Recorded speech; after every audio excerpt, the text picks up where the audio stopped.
పూలగంప. 100 సంవత్సరముల క్రితము జర్మనీ దేశంలోని ఐస్బర్గ్ పట్టణంలో జరిగిన వాస్తవ గాథ. శ్రమలను పేదరికమును అనుభవించిన జేమ్స్, ఆయన కుమార్తె మేరీ ఎలాగూ యథార్థముగా జీవించారని తెలియజేసే ఈ యథార్థ సంఘటన మనందరికీ మంచి మార్గదర్శిగా ఉన్నది. జేమ్స్ బాల్యం నుండి దేవుని యందు భయభక్తులతో ఎదిగిన బాలుడు. తోటలో పూల మొక్కలను చూసుకోవడం, తోట పరిసరాలను శుభ్రంగా ఉంచడం అతని దినచర్య. మొక్కలకు నీళ్లు పోస్తూ పాట పాడుచున్నాడు జేమ్స్. దేవుడు ఇచ్చిన ఈ తోటలో ఉన్నాను నేను సంతోషంతో, ఎప్పుడు ఆనందమే, ఎల్లప్పుడు సంతోషమే. జేమ్స్, ఇంకా నీవు పూల చెట్లకు నీళ్లు పోయటం పూర్తి కాలేదా? త్వరగారా, ఈ ఎండిన కొమ్మలను తీసివేయవలను అని అరిచెను తోటమాలి.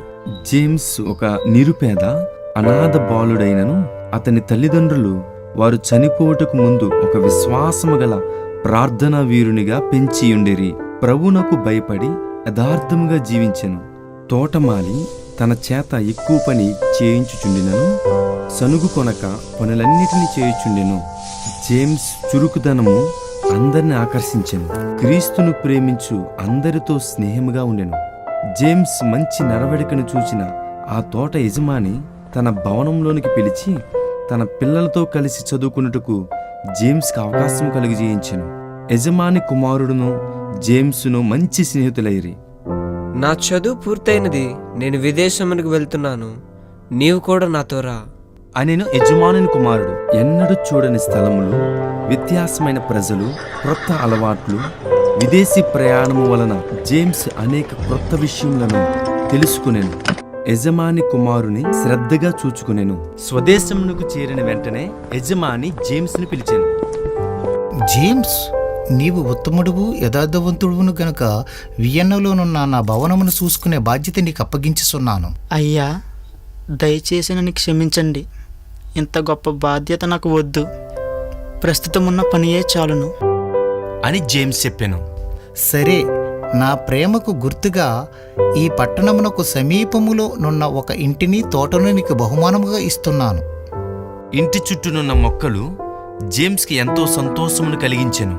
జేమ్స్ ఆ తోటలోని కూరగాయలను, ఆకుకూరలను బుట్టలో సేకరిస్తూ ఉండేవాడు. కొన్ని సంవత్సరములైన తర్వాత జేమ్స్కి వివాహము జరిగెను. వారి వైవాహిక జీవితము సంతోషముగా సాగుచుండెను. ఈ పువ్వు ఎంతో అందంగా ఉంది కదండి. ఈరోజు వాతావరణం చాలా బాగుంది. దేవా, ఈ దినమంతటిలో నీవు మాకు తోడై ఉన్నందుకు వందనములు. మమ్మును నీవు ఎంతగానో ప్రేమిస్తున్నావు ప్రభువా. అవును ప్రభువా. నీవే మాకు తోడయుండము. ఆమేన్. ఆమేన్. కొన్ని సంవత్సరములైన తర్వాత ఎందుకండి పుట్టిన ప్రతి బిడ్డ వరుసగా ఒకరి తర్వాత ఒకరు చనిపోతున్నారు? దేవుడు మనల్ని విడిచిపెట్టేశారా? మన దేవుడు నమ్మదగినవాడు. ఆయన మన జీవితంలో తప్పకుండా అద్భుత కార్యం చేస్తారు. దేవుడు ఈ పూల మొక్కలను ఎంత ప్రేమిస్తున్నారో వాటిని ఎంతగానో దీవించెను. ప్రభువా, మమ్మును మీరు జ్ఞాపకం చేసుకోండి. గర్భములో ఉన్న బిడ్డ చుట్టూ మీ కంచి వేయండి. ఆమేన్. ఇటు ఇవ్వండి, మొక్కలకు నేను నీళ్లు పోస్తాను. వద్దు, నువ్వు వెళ్ళు, విశ్రాంతి తీసుకో. ఈ పనులన్నీ నేను చూసుకుంటాను. కొన్ని దినములు గడిచిన తర్వాత మేరీ పుట్టిన కొన్ని దినములకు ఆమె తల్లి చనిపోయాను.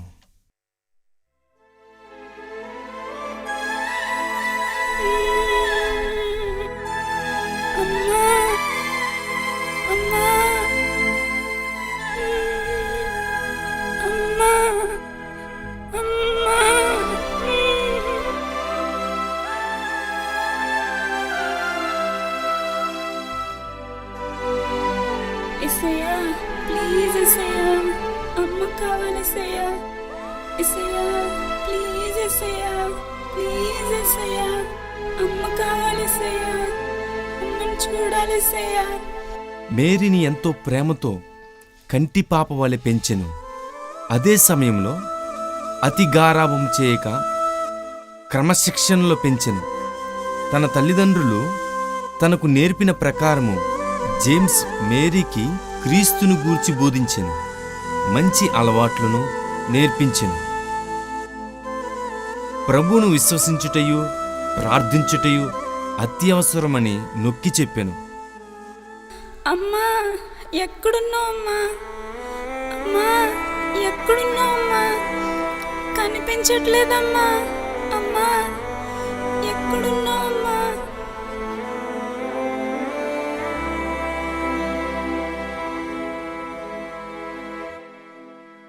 మేరీకి వయసు పెరిగే కొద్దీ కుటుంబ బాధ్యతలను తానే స్వీకరించెను. ఇల్లు చిన్నదైనను అందముగా పరిశుభ్రముగా ఉంచేది. రుచికరమైన భోజనములను తయారు చేసి తల్లివలె తన తండ్రిని కనిపెడుతూ ఉండేది. ఇంటి పనులు పూర్తయిన తర్వాత తోట పనులలో కూడా తండ్రికి సహాయపడుతూ ఉండేది. తోటలోనున్న అందమైన పువ్వులంటే మేరీకి ఎంతో ఇష్టము. అది గమనించిన తండ్రి అనేక రకములైన పూల చెట్లు విత్తనములను తెచ్చి తోటలో విత్తెను. రంగురంగుల పువ్వులు తోటంతా విరబూయిచుండెను. మేరీ పూలను చూచి ఆశ్చర్యముతో నిలవబడినప్పుడు జేమ్స్ కుమార్తె యొద్దకు వచ్చెను. మేరీ, ఈ అందమైన పూలను చూస్తున్నావు కదా, వీటిని చూచినప్పుడల్లా నీ కొరకు వీటిని సృష్టించిన మన ప్రభువు నీకు జ్ఞాపకము రావలను. ఇవి ఆయన కట్టడలను నీకు తెలియజేయవలను. తన తండ్రి మాటలను విన్నప్పుడు మేరీ ప్రభువు ప్రేమను తలంచి సంతోషించేది. తండ్రి బోధకు తగినట్లుగా నడుచుకునేది.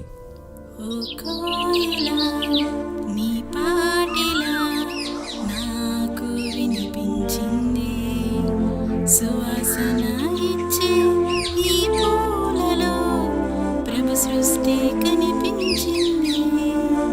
ఎంతో అద్భుతం, ఎంతో ఆశ్చర్యం నా యేసుని సృష్టిగా. అందమైన తోటను నా ప్రభువు ఇచ్చెను, నన్ను ప్రభువు ప్రేమించగా. సూర్యుడు ఉదయించుటకు ముందే జేమ్స్ లేచేవాడు. బైబిల్ చదివి ప్రార్థించేవాడు. ప్రతి ఉదయం కనీసం అరగంట సమయమైనను ధ్యానములో గడపని ఎడల ఉత్తమ క్రైస్తవులుగా ఎదగలేమని మేరీతో చెప్పేవాడు. తరువాత తండ్రి కుమార్తెలు తోటలోనికి వెళ్ళేవారు. ఉదయకాల మంచు బిందువులలో సూర్యకాంతిని చూడడం మేరీకెంతో ఆనందంగా ఉండేది. దగ్గరలోనున్న ఎత్తైన కొండకు ఇద్దరు కలిసి వెళ్ళేవారు. కొండ మీద నుండి చూచినప్పుడు పచ్చని పచ్చిక బయలును ఎర్రని ఇండ్లు అందముగా కనబడేవి. కొండ శిఖరం పైనుండి సూర్యోదయమును చూచుట కంటికి ఎంతో ఇంపైన దృశ్యముగా ఉండేది. మేరీ, సూర్యుడు ఉదయించుట చూచుచున్నావు కదా, సూర్యకాంతి ఎలాగు చీకటిని పారద్రోలుచున్నదో ఆ ప్రకారము నీతి సూర్యుడైన క్రీస్తు మన హృదయములలో ఉదయించినప్పుడు పాపపు చీకటి పారిపోవుచున్నది. తన వెలుగుతో మన హృదయమును నింపుచున్నాడు. ఆయనే మనకు వెలుగు, జీవమునై ఉన్నాడు. గూటిలో నుండి రెక్కలు చాపి ఎగురు పక్షులను చూచుచున్నావు గదా, మనము కూడా ఆకాశ పక్షుల వలె తెల్లవారుజామున లేచి ప్రభువుని స్తుతింపవలను. మేరీ, ఈ తెల్లని పూలను చూసావా? అది పవిత్రతను సూచించుచున్నది. ఇప్పుడు ఈ పూరేకులను పట్టుకొనుము, ఎంతో త్వరగా వాడిపోవుచున్నవి. ఈ ప్రకారమే చెడ్డ తలంపులు మన హృదయమును తాకినప్పుడు అది మలినమైపోవుచున్నది. వాడిపోయిన రేకులు ఎందుకునూ పనికిరావు గాని మలిన హృదయమును కడిగి పవిత్రపరచుటకు ఒక మార్గము కలదు. అదే క్రీస్తు రక్తము. ఆయన రక్తము మన హృదయమును శుద్ధీకరించి హిమము కంటే తెల్లగా చేయగలదు. మేరీ, ఈ ఎర్రని పువ్వు స్త్రీలకు ఉండవలసిన గుణాతిశయములను, ప్రేమ, అణుకువును చూపించుచున్నవని నేను తలంచుచున్నాను. గులాబీ రేకులను గమనించావా? అవి వాడిపోయినను దాని రంగు, సువాసన మారుటలేదు. నీ యవ్వనకాలపు సౌందర్యము ఒకరోజు క్షీణించుకుపోవును. అయినను హృదయాంతరంగములోని అందమైన సద్గుణములు ఎల్లప్పుడూ నిలిచియుండవలెను. ప్రభువు వెలుపట అందము కాదు, అంతరంగములోని అందమునే చూచుచున్నాడు. వారి తోటలో ఒక పొట్టిదైన పండ్ల చెట్టుండెను. మేరీ పుట్టిన అదే రోజు ఆ చెట్టు నాటబడెను గనుక దాని మీద ప్రత్యేకమైన శ్రద్ధ చూపుచుండిరి. ఆ చెట్టు కూడా అపరిమితముగా ఫలించుచుండెను. వసంతకాలంలో ఆ చెట్టు విరబూసి కన్నులకింపుగా నుండెను. అయితే హఠాత్తుగా ఒకరోజు ఉదయమున తనకుండిన పూలనన్నిటినీ రాల్చుకుని బోడిగా నుండెను. దానిని చూచిన మేరీ ఒక దినమెల్లా వెక్కి వెక్కి ఏడవసాగెను. జేమ్స్ మేరీని ప్రేమతో ఓదార్చెను. ఇదే ఈ చెట్టు యొక్క గుణలక్షణము. ఈ చెట్టు మనకొక మంచి పాఠమును నేర్పించుచున్నది. ప్రస్తుతము ఆత్మఫలముతో నిండియున్న నీవు ఒక దినము వాటన్నిటినీ పోగొట్టుకుని బోడిగా నిలిచినచో నా హృదయము బ్రద్దలైపోవును గదా. తండ్రి బోధ యావత్తు మేరీ యొక్క లేత హృదయములో లోతుగా నాటుకునేను.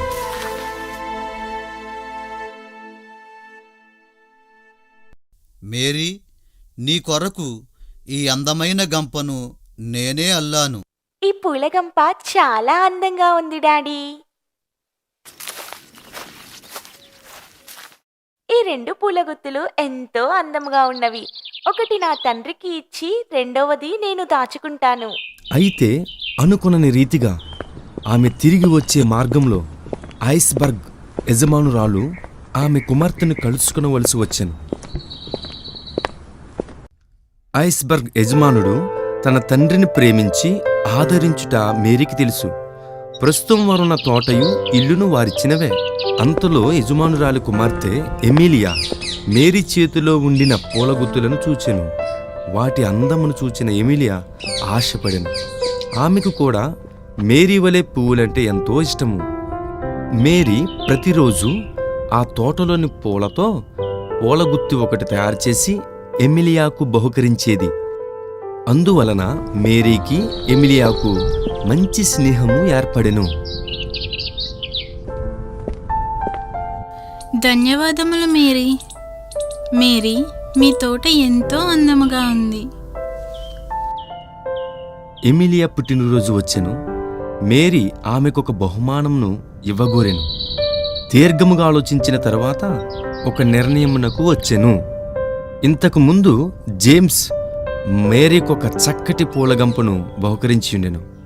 దానిని ఎమిలియాకు బహుకరించుటకు తీర్మానించి తండ్రి అనుమతిని కూడా పొందెను. జేమ్స్ ఆ గంప మీద ఎమిలియా పేరును అందముగా అల్లెను. మేరీ పట్టజాలంత సంతోషముతో నిండిపోయెను. ఆ రోజు ఉదయముననే లేచి కొండ దిగువ ఉండిన అడవి పువ్వులను కోసుకుని వచ్చెను. తోటలో ఉండిన గులాబీలను మరియు చక్కటి ఆకులను కలిపి పెద్ద పూలగుత్తుని చేసి గంపలో ఉంచెను. ఇప్పటి వరకు ఖాళీగా ఉండిన గంప ఇప్పుడు బహు అందమైన పూల గంపగా మారెను. తండ్రితో చెప్పి ఎమిలియా భవనమునకు వెళ్ళి పూలగంపనిచ్చి బర్త్డే గ్రీటింగ్స్ తెలిపెను. ఇంత చక్కటి బహుమానము, నా మీద నీకున్న అపరిమితమైన ప్రేమను ఇది చూపించుచున్నది. దీని కొరకు నీ తోటలోనున్న పువ్వులన్నిటినీ కోసినట్టున్నావే. ఇంత చక్కటి గంపను చేసిన నీ తండ్రిని ఎలాగో అభినందించాలో తెలియట్లేదు. రా, మా అమ్మగారి యొద్దకు వెళ్ళి పూలగంపను చూపించదము అని చెప్పి ఎమిలియా మేరీ చేతిని పట్టుకుని తన తల్లి ప్రత్యేక గదిలోనికి తోడుకుని వెళ్ళాను. మమ్మీ, మమ్మీ, ఈ అందమైన పూలగంపను చూడండి. మీరీ దీనిని నాకు బహుకరించి ఉన్నది. ఇది వరకు మీరు ఇంత చక్కటి అందమైన పూలగంపను చూసి ఉండరు. ఎమిలియా తల్లియు ఆ గంపను చూచి విభ్రాంతి నొందెను. ఆహా, ఎంత అందముగానున్నది! దీనిని ఒక బొమ్మగా గీస్తే అది ఒక గొప్ప కళాఖండముగా నుండును అని చెప్పి తన కుమార్తెను తీసుకుని లోనికి వెళ్ళాను. మేరీ అక్కడ ఒంటరిగా నిలబడింది. ఎమిలియా, మేరీ నీకు ఎంతో చక్కటి బహుమతి ఇచ్చి ఉన్నది. నీవు కూడా ఆమెకు ఒక బహుమతి ఇవ్వవద్దా? ఏం బహుమతి ఇవ్వాలి? మమ్మీ, నా ఆకుపచ్చ డ్రెస్ను మేరీకి బహుమతిగా ఇవ్వనా? అది తనకు చక్కగా సరిపోతుంది. ఆమె చర్చికి వెళ్ళినప్పుడు దాన్ని వేసుకుని వెళ్ళవచ్చు కదా. మంచి ఆలోచనే, అలాగే చేయము. ఆ డ్రెస్ ఆమెకు ప్రయోజనంగా ఉంటుంది. ఎమ్మెల్యే మార్గరేట్, నా ఆకుపచ్చని డ్రెస్ తీసుకొనిరా. మార్గరేట్ చాలా కాలం నుండి ఆ ఆకుపచ్చ డ్రెస్సు తనకు వచ్చునని తలంచుచుండెను. ఎందుకనగా తన యజమానురాలును ఆమె కుమార్తె అయిన ఎమిలియా తమ వద్దనున్న బట్టలన్నీయు ఆమెకే ఇస్తుండేవారు. ఎమిలియా ఆ డ్రెస్సు చిన్నదైనందున దానిని వాడకుండా ప్రక్కనే ఉంచిరి. ఇంకా దానిని తనకు ఇవ్వలేదని మార్గరేట్ ఆలోచించుచుండెను. గనుక ఎప్పుడైతే ఆ డ్రెస్సును తెమ్మని అడిగినో అప్పుడు మార్గరేట్ విచారముతో నిండిపోయెను. అప్పటి నుండి మార్గరేట్ మేరీ మీద అసూయతో మండుచుండెను. మేరీకి ఆ చక్కటి డ్రెస్ను ఇవ్వబోచున్నారా? ఈ మేరీకి లభించిన ధన్యత చూడు. యజమానురాలు కుమార్తెతో స్నేహముగా ఉంటే ఉండని అనుకున్నాను. అయితే ఇప్పుడు నాకు రావాల్సిన డ్రెస్సును కూడా సొంతం చేసుకున్నది. మేరీ మీద విపరీతమైన కోపమున్నను ప్రశాంతమైన ముఖముతో డ్రెస్ తెచ్చి ఎమిలియా చేతికిచ్చాను. ఎమిలియా ఆ డ్రెస్సును మేరీకిచ్చాను. మేరీ, నా పుట్టినరోజున ఎన్నో విలువగల బహుమతులు వచ్చినను నీవు తెచ్చిన పూలగంపయే నాకు చాలా ఇష్టముగానున్నది. దీనిలో నీ ప్రేమ ప్రత్యక్షమగుటయు ఒక కారణము కావచ్చు. నీకు ఎలాగో కృతజ్ఞతలు చెప్పాలో నాకు తోచుటలేదు. నా కృతజ్ఞతకు గుర్తుగా ఈ ఆకుపచ్చ డ్రెస్ను నీకిచ్చుచున్నాను. దీనిని చూచినప్పుడెల్లా నన్ను జ్ఞాపకము చేసుకొనుము. ఈ చక్కటి పూలగంపను చేసిన మీ తండ్రి గారికి నా వందనములు తెలుపు. మేరీ, ఇది ఏమిటి? నీవు ఆ పూలగంపును తీసుకుని అక్కడకు వెళ్ళుటయే పొరపాటు అయిందనుకుంటున్నాను. డాడీ, ఎందుకు అలాగా బాధపడుచున్నారు డాడీ? ఎందుకు ఈ విలువగల డ్రస్సును బహుమతుగా తెచ్చియున్నావు? మనము పేదవారము. నీకు ఆ విలువగల డ్రస్సుల పట్ల ఆశ కలిగిన ఎడల ఏమి చేసేది? అంతేకాదు, పొరుగువారు దీనిని చూసి మన మీద అసూయపడుటకు అవకాశము కలుగుచున్నది కదా.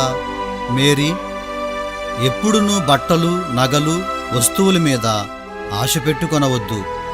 బైబిలు చెప్పు నిజమైన అక్షయ అలంకారములను మరువవద్దు. మేరీ తన తండ్రి మాటలను ఆలకించుచున్న అదే సమయంలో యజమానురాలి భవనములో గందరగోళము బయలుదేరెను. ఎమిలియా వేగముగా ఎంతో ఆయాసపడుచు చెమట క్రక్కుకొని మేరీ ఇంటికి చేరెను. అప్పుడు మేరీ ఎమిలియా తనకు బహుకరించిన ఆకుపచ్చ డ్రెస్సును మడిచి భద్రముగా పెట్టెలో పెట్టుచుండెను. మేరీ, మా తల్లిగారి వజ్రపు ఉంగరము కనిపించటలేదు. ఆ గదిలో నీవు తప్ప మరి ఎవరునూ రాలేదు గనుక నీ మీద అనుమానపడుచున్నారు. ఇదేమిటమ్మా? ఆ గదిలో నేను ఎటువంటి ఉంగరమును చూడలేదే, ఏ వస్తువును కూడా ముట్టుకునలేదు. మేరీ, నీవు చేసినది ఎంత పెద్ద పొరపాటో తెలుసా? అది మామూలు ఉంగరము కాదు, విలువగల వజ్రపు ఉంగరము. దొంగతనపు నేరము రుజువైన ఎడల ఎంతో కఠిన శిక్ష విధింపబడును. ఒకవేళ నీవు మామూలు ఉంగరమును తలంచి తీసుకొని ఉండవచ్చు. ఏది ఏమైనను ఆ ఉంగరమును నాకు ఇచ్చివేయము. నేను నిన్ను కాపాడేదను. అమ్మా, మీరు చెప్పే వజ్రపు ఉంగరము నేను చూడలేదు. ఇతరుల వస్తువులు ఎప్పుడూ నేను ఆశించలేదు. వాటిని ముట్టి చూచుటకు కూడా నేను ఇష్టపడను. మామూలు ఉంగరం అయితే మాత్రము దానిని తీసుకునేదనా? నీ పొరుగు వానిదగు దేనినైనా నీవు ఆశింపకూడదని నా తండ్రి నాకు బోధించుచున్నాడు. అమ్మాయి గారు, ఏమి జరిగినది? జరిగినదంతయు ఎమిలియా వివరించినప్పుడు జేమ్స్ భయముతో వణికిపోయాను. మేరీ, వజ్రపు ఉంగరమును దొంగిలించిన ఎడల నిన్ను వదిలిపెట్టరు. మరణశిక్ష కూడా విధించవచ్చు. దొంగిలించకూడదనే ఆజ్ఞను ఎన్నోసార్లు నీకు జ్ఞాపకం చేసియున్నాను. మనుషులు వేసే శిక్ష ఎలా ఉన్నా ప్రభు ఆజ్ఞను అతిక్రమించి పాపము చేశావే. డాడీ, మీరు కూడా నన్ను అనుమానించుచున్నారా? నేను ఆ ఉంగరమును అసలు చూడనే లేదు. నన్ను నమ్మండి డాడీ, నన్ను నమ్మండి. డాడీ, డాడీ, ఎందుకు మౌనంగా ఉన్నారు? నా గురించి మీకు తెలుసు కదా. నేల మీద పడి ఉన్న ఒక ఉంగరము నాకు దొరికినను దానిని పోగొట్టుకున్న వారికి తప్పక ఇచ్చేదనని మీకు తెలుసు కదా డాడీ. ఎవరు నన్ను నమ్మకపోయినను మీరు నన్ను నమ్మని ఎడల నేనేమైపోదును డాడీ? మేరీ, యజమానురాలు కుమార్తె నిన్ను పోలీసు వారికి అప్పగించక తానే అడిగి తెలుసుకున్నట్టుకు వచ్చి ఉన్నారు. వారితోనైనా నిజము చెప్పుము. డాడీ, 15 సంవత్సరముల నుండి మీరు నన్ను పెంచుచున్నారు కదా, నన్ను గుర్చి మీకు తెలియదా? ఇంతవరకు నేను ఎవరి వద్దనైనా ఏ చిన్న వస్తువునైనా దొంగలించి ఉన్నానా? నాకు పువ్వులంటే ఎంతో ఇష్టమైనను పొరుగువారి పూల తోటలో ఎప్పుడైనాను ఒక్క పువ్వునైనా నేను కోసి ఉండితినా? డాడీ, మీరే చెప్పండి.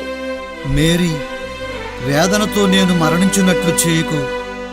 అంచె తీర్పులో నీవు ప్రభు ఎదుట నిలవబడి జవాబు చెప్పవలనని మరువవద్దు. తండ్రి తన్ను ఇంకా నమ్మలేదని గ్రహించి మేరీ హృదయము బ్రద్దలయ్యింది. అదే సమయంలో న్యాయమును గూర్చిన పట్టుదల హృదయంలో పుట్టింది. డాడీ, నేను ఇప్పుడు నిజముగా ప్రభువు ఎదుట నిలువబడినట్టు భావించి చెప్పుచున్నాను. డాడీ, నేను ఆ ఉంగరమును అస్సలు చూడనే లేదు డాడీ. మేరీ, నేను నిన్ను నమ్ముచున్నాను. ప్రస్తుత వ్యతిరేక వాతావరణమును బట్టి ఒకవేళ నీవు శిక్షింపబడినను కలవరపడవద్దు. మన ప్రభువు ఆపత్కాలములలో మంచి సహాయకునిగా ఉండి తగిన వేళలో యథార్థతను బయలుపరిచి నీకు కలిగిన మచ్చను మార్చివేయును. అయ్యా, ఉంగరంను మేరీ తీసుకొని ఉండకపోవచ్చునని ఇప్పుడు నేను కూడా తలంచుచున్నాను.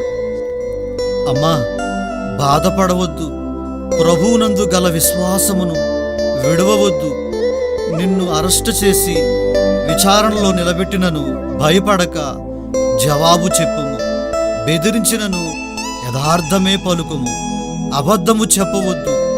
ఒకవేళ మనమిద్దరము విడిపోవలసి వచ్చినను కలవరపడవద్దు. ప్రభువు నీకు తండ్రిగా నుండి కష్టములలో నిన్ను ఆదరించును. ఆమెను అరెస్ట్ చేసి జైల్లో వేయండి. అతనిని మరో స్థలమునకు తీసుకొని వెళ్ళండి. ఇంటిని సీల్ చేయండి. తోటను ఇంటిని గాలించండి.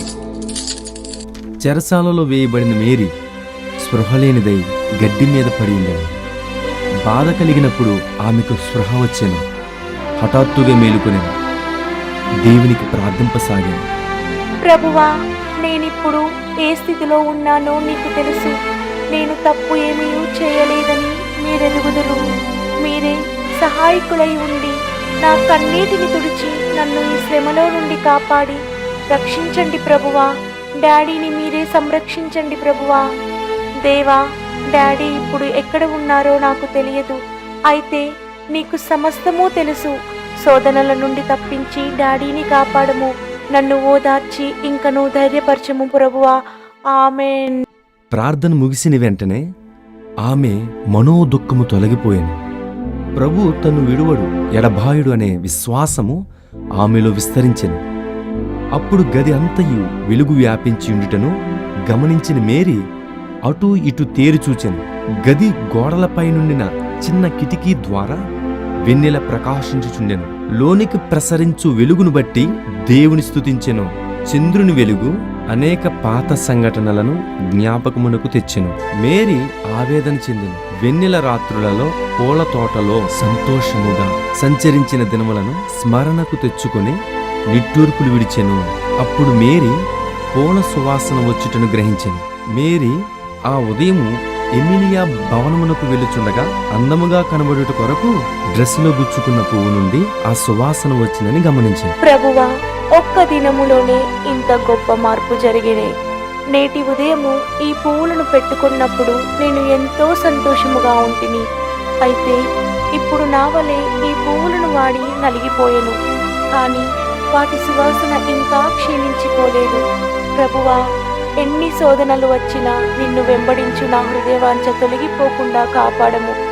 ఆ పువ్వులను చూచినప్పుడు ఆమెకు అడవి పువ్వులు జ్ఞాపకం వచ్చింది. వాటిని గూర్చి తన తండ్రి చెప్పిన బోధనను ఆలోచించింది. అడవి పువ్వులను, ఆకాశ పక్షులను పరామర్శించు ప్రభువు నన్ను కూడా సంరక్షించుట ఎంతో నిశ్చయము కదా, నాతో కూడా నా తండ్రిని పోషించి కాపాడగలడు కదా అని చెప్పి తన్ను తాను ఓదార్చుకునేను. సిలువ శ్రమలు వేదనల మధ్య నిన్ను సిలువ వేసిన వారిని క్షమించిన యేసయ్యా, నాకు ఈ వేదనలను కలిగించిన వారిని కూడా క్షమింపగల పరిపక్వమైన మనస్సును దయచేయుము. దయతో వారిని క్షమించుము. మేరీ మెల్లగా నిద్రలోనికి జారుకునెను.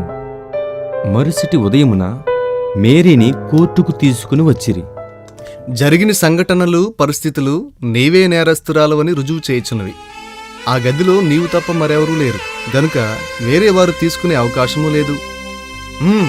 నిజాన్ని ఒప్పుకొనుము. అయ్యా, నేను అబద్ధమాడుటలేదు. నేను ఆ ఉంగరము చూడను లేదు, దొంగతనము చేయను లేదు. మేరీ, అబద్ధమాడుటయు ఒక నేరమని మరవవద్దు. నీవు ఆ ఉంగరమును చేతిలో పట్టుకుని ఉండగా చూచిన సాక్షి ఉన్నది. ఇప్పుడు నీవేమి చెప్పెదవు? అయ్యా, నేను ఏమి చెప్పగలను? అది అబద్ధపు సాక్ష్యము. మార్గరేట్ను ప్రవేశపెట్టండి. మార్గరెట్ హృదయములో ఇంకా అసూయ జ్వాల రగులుచూ మండుచుండుటను అక్కడకు కూడి వచ్చిన వారు ఎరుగరు. ఆ ఉంగరమును మేరీ చేతిలో పట్టుకొని ఉండుట నేను చూచాను. మార్గరేట్, నీవు చెప్పేది అబద్ధమని నీకే తెలుసు.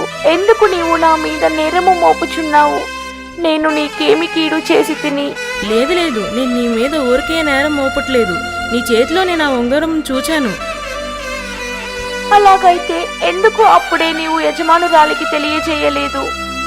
నీవు యజమానురాలికి ఎమిలియాకును ఇష్టమైన దాను కాబట్టి నీ మీద నేరం మోపుటకు భయపడితిని. మేరీ, ఇంక నీవేమియూ మాట్లాడవద్దు. నీవు నేరస్తురాలవని నిరూపించడమైనది. ఉంగరమును ఎక్కడ దాచి ఉన్నావో మాత్రము చెప్పుము. అయ్యా, నేను నిరపరాధిని. నేను దానిని తీసుకునలేదయ్యా. ఇలా నెమ్మదిగా మాటలతో అడిగితే ఈమె నిజాన్ని చెప్పదు. కొరడాతో కొట్టి నిజాన్ని చెప్పించండి. సుకుమారమైన మేరీ ఒక స్తంభమునకు కట్టబడిన కొరడాతో కొట్టబడిన. ఆమె శరీరమంతా చర్మము పగిలి రక్తము కారిన. ఆమె స్పృహ తప్పిపడినను సైనికులు విడువలేదు. నీళ్లు కొట్టి స్పృహ తెప్పించి నిజాన్ని చెప్పు అని బెదిరించి మరలా కొట్టిరి. అయితే మేరీ అంత బాధలోనూ నేను దానిని చూడలేదయ్యా, ఆ ఉంగరమును తీసుకొనలేదయ్యా అని రోధించింది. కొరడాతో కొట్టి విసుగు చెందిన సైనికులు ఆమెను మరలా చెరసాలలో వేసిరి. నడువులేని స్థితిలో గడ్డి మీద మేరీ పడిపోయింది. గాయములకు గడ్డి గుచ్చుకుని మంటను అధికము చేయుచుండెను. వేదనతో మూలుగుచూ కన్నీరు కార్చింది. అప్పుడు తన తండ్రి మాటలు జ్ఞాపకమునకు వచ్చెను.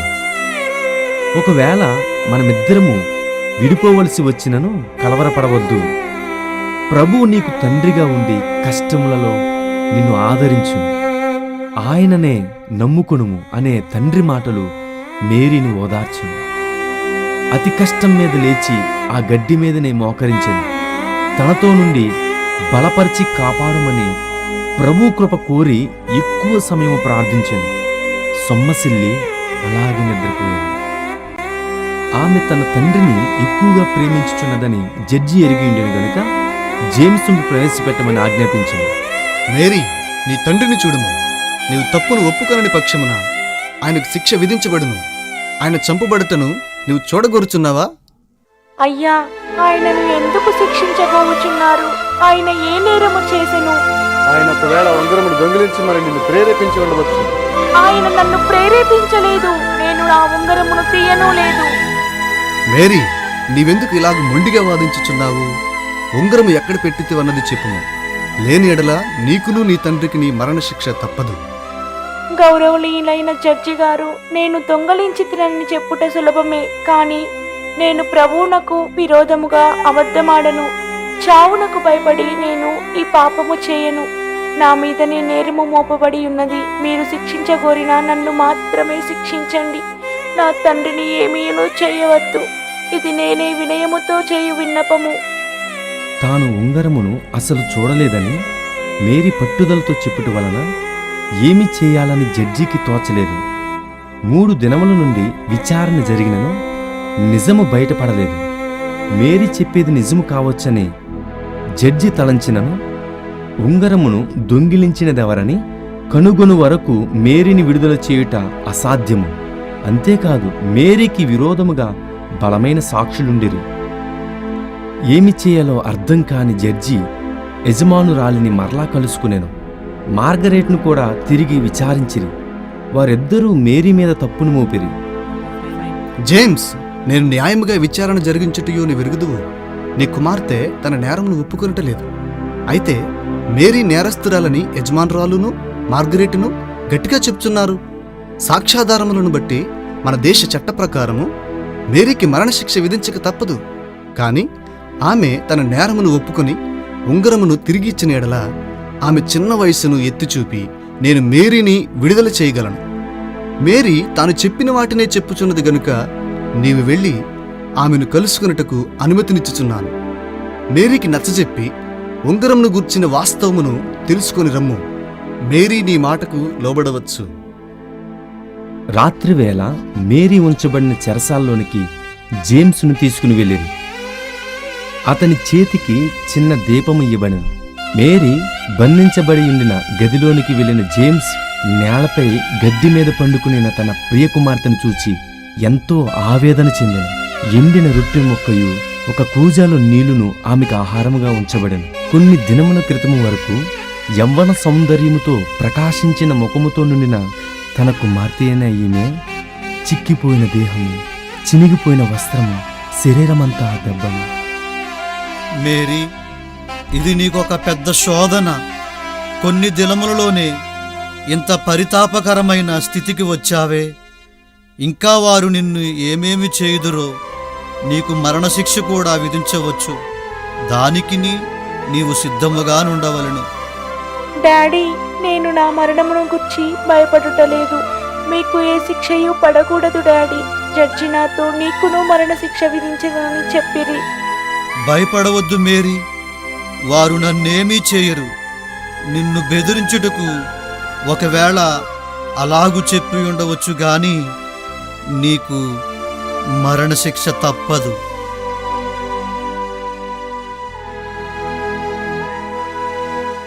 దానిని గురించి నేను చింతించుటలేదు డాడీ. నీకు ఏ హానియు జరగకూడదు. నేను మరణించిన ఎడల నా విమోచకుడైన క్రీస్తును ముఖాముఖిగా చూచెదను. నన్ను కనిన నా తల్లిని కూడా చూచెదను. నీ విశ్వాసమును గూర్చి ప్రభువుని స్తుతించుచున్నాను. ప్రభువా, నా కుమార్తె స్థిరమైన విశ్వాసమునకై నీకు స్తోత్రము. నీ చిత్తమునకు ఆమెను అప్పగించుచున్నాను. దేవా, ఆమె మరణాంధకారపు లోయలో నడిచి నీ వద్దకు వచ్చినప్పుడు నీవే సహకారవై ఉండుము. మేరీ, నన్ను ఎందుకు ఇక్కడికి పంపితరనే కారణము నీకు ఇంకనూ చెప్పలేదు. సాక్ష్యములన్నీ నీకు వ్యతిరేకముగానున్నవి గనుక నీవు నేరమును ఒప్పుకుని ఉంగరమును తిరిగిచ్చిన ఎడల జడ్జి నిన్ను విడుదల చేస్తారంట. డాడీ, నీవు నేరస్తురాలు కావని నాకు తెలుసు. కేవలము జడ్జి మాటలను నీకు చెప్పితిని. నీవు అబద్ధమాడనక్కరలేదు. అంతేకాదు, నీ మీద అబద్ధ సాక్ష్యము పలికిన మార్గరేటును కూడా క్షమింపవలను. ఈ విషయములో బైబిలు ఏమి చెప్పుచున్నదో తెలుసా? డాడీ, నాకు తెలుసు. నిందించు వారి నిమిత్తము, హింసించు వారి నిమిత్తమును ప్రార్థించమని క్రీస్తు ఇచ్చిన ఆజ్ఞను నేను మరిచిపోలేదు. మార్గరేట్ తన తప్పును గ్రహించవలనని అనుదినము ప్రార్థించుచున్నాను. మంచిది మేరీ. మన ప్రభువు తన్ను సిలువ వేసిన వారిని కూడా క్షమించును గదా. మనము కూడా అట్టి గుణలక్షణములు గలవారమై ఉండవలెను. అమ్మా మేరీ, మనము విడిపోవలసిన సమయం వచ్చెను. భయపడవద్దు, కలవరపడవద్దు. ఒకవేళ మనము ఈ లోకములో కలుసుకొనలేకపోయినను మహిమగల క్రీస్తు ప్రసన్నతలో కలుసుకునే వరకు ఆయన నీకు తోడై ఉండెను.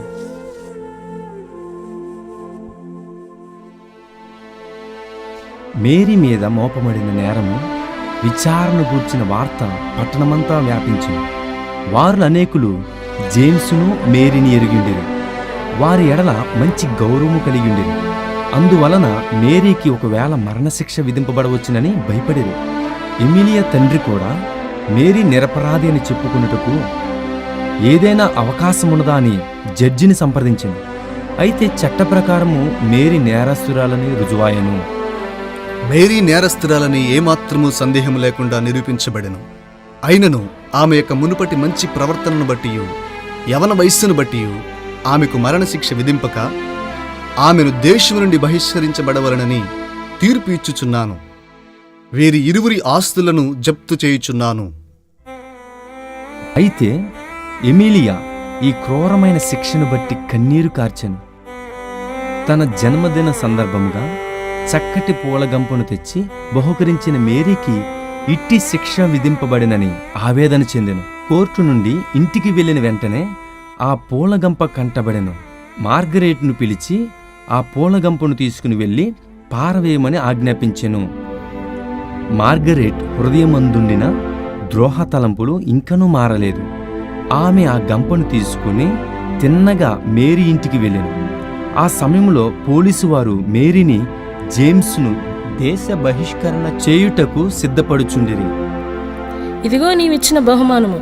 నీ వంటి దొంగల యొద్ద నుండి పొందిన బహుమానమును ఉంచుకొనుటకు యజమానురాలికిని ఆమె కుమార్తెకును ఇష్టం లేదంట అని అబద్ధపు మాటలను పలికెను. మేరీ, రామ్మ, మనము ఈ దేశము నుండి వెళ్ళుటకు ముందు మనలను మరణము నుండి కాపాడిన ప్రభువుని స్తుతించెదము.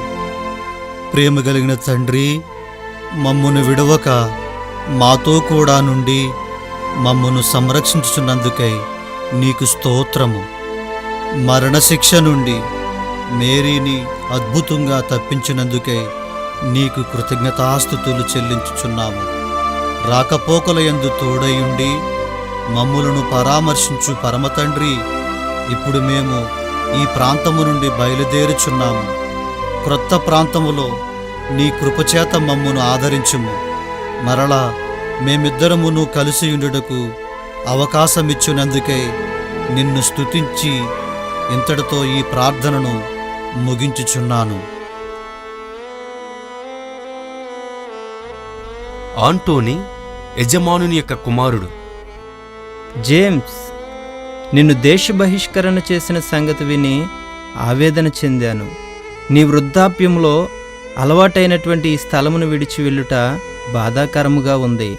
అయినను ప్రభువు నిన్ను ఆశీర్వదించి నడిపించునుగాక.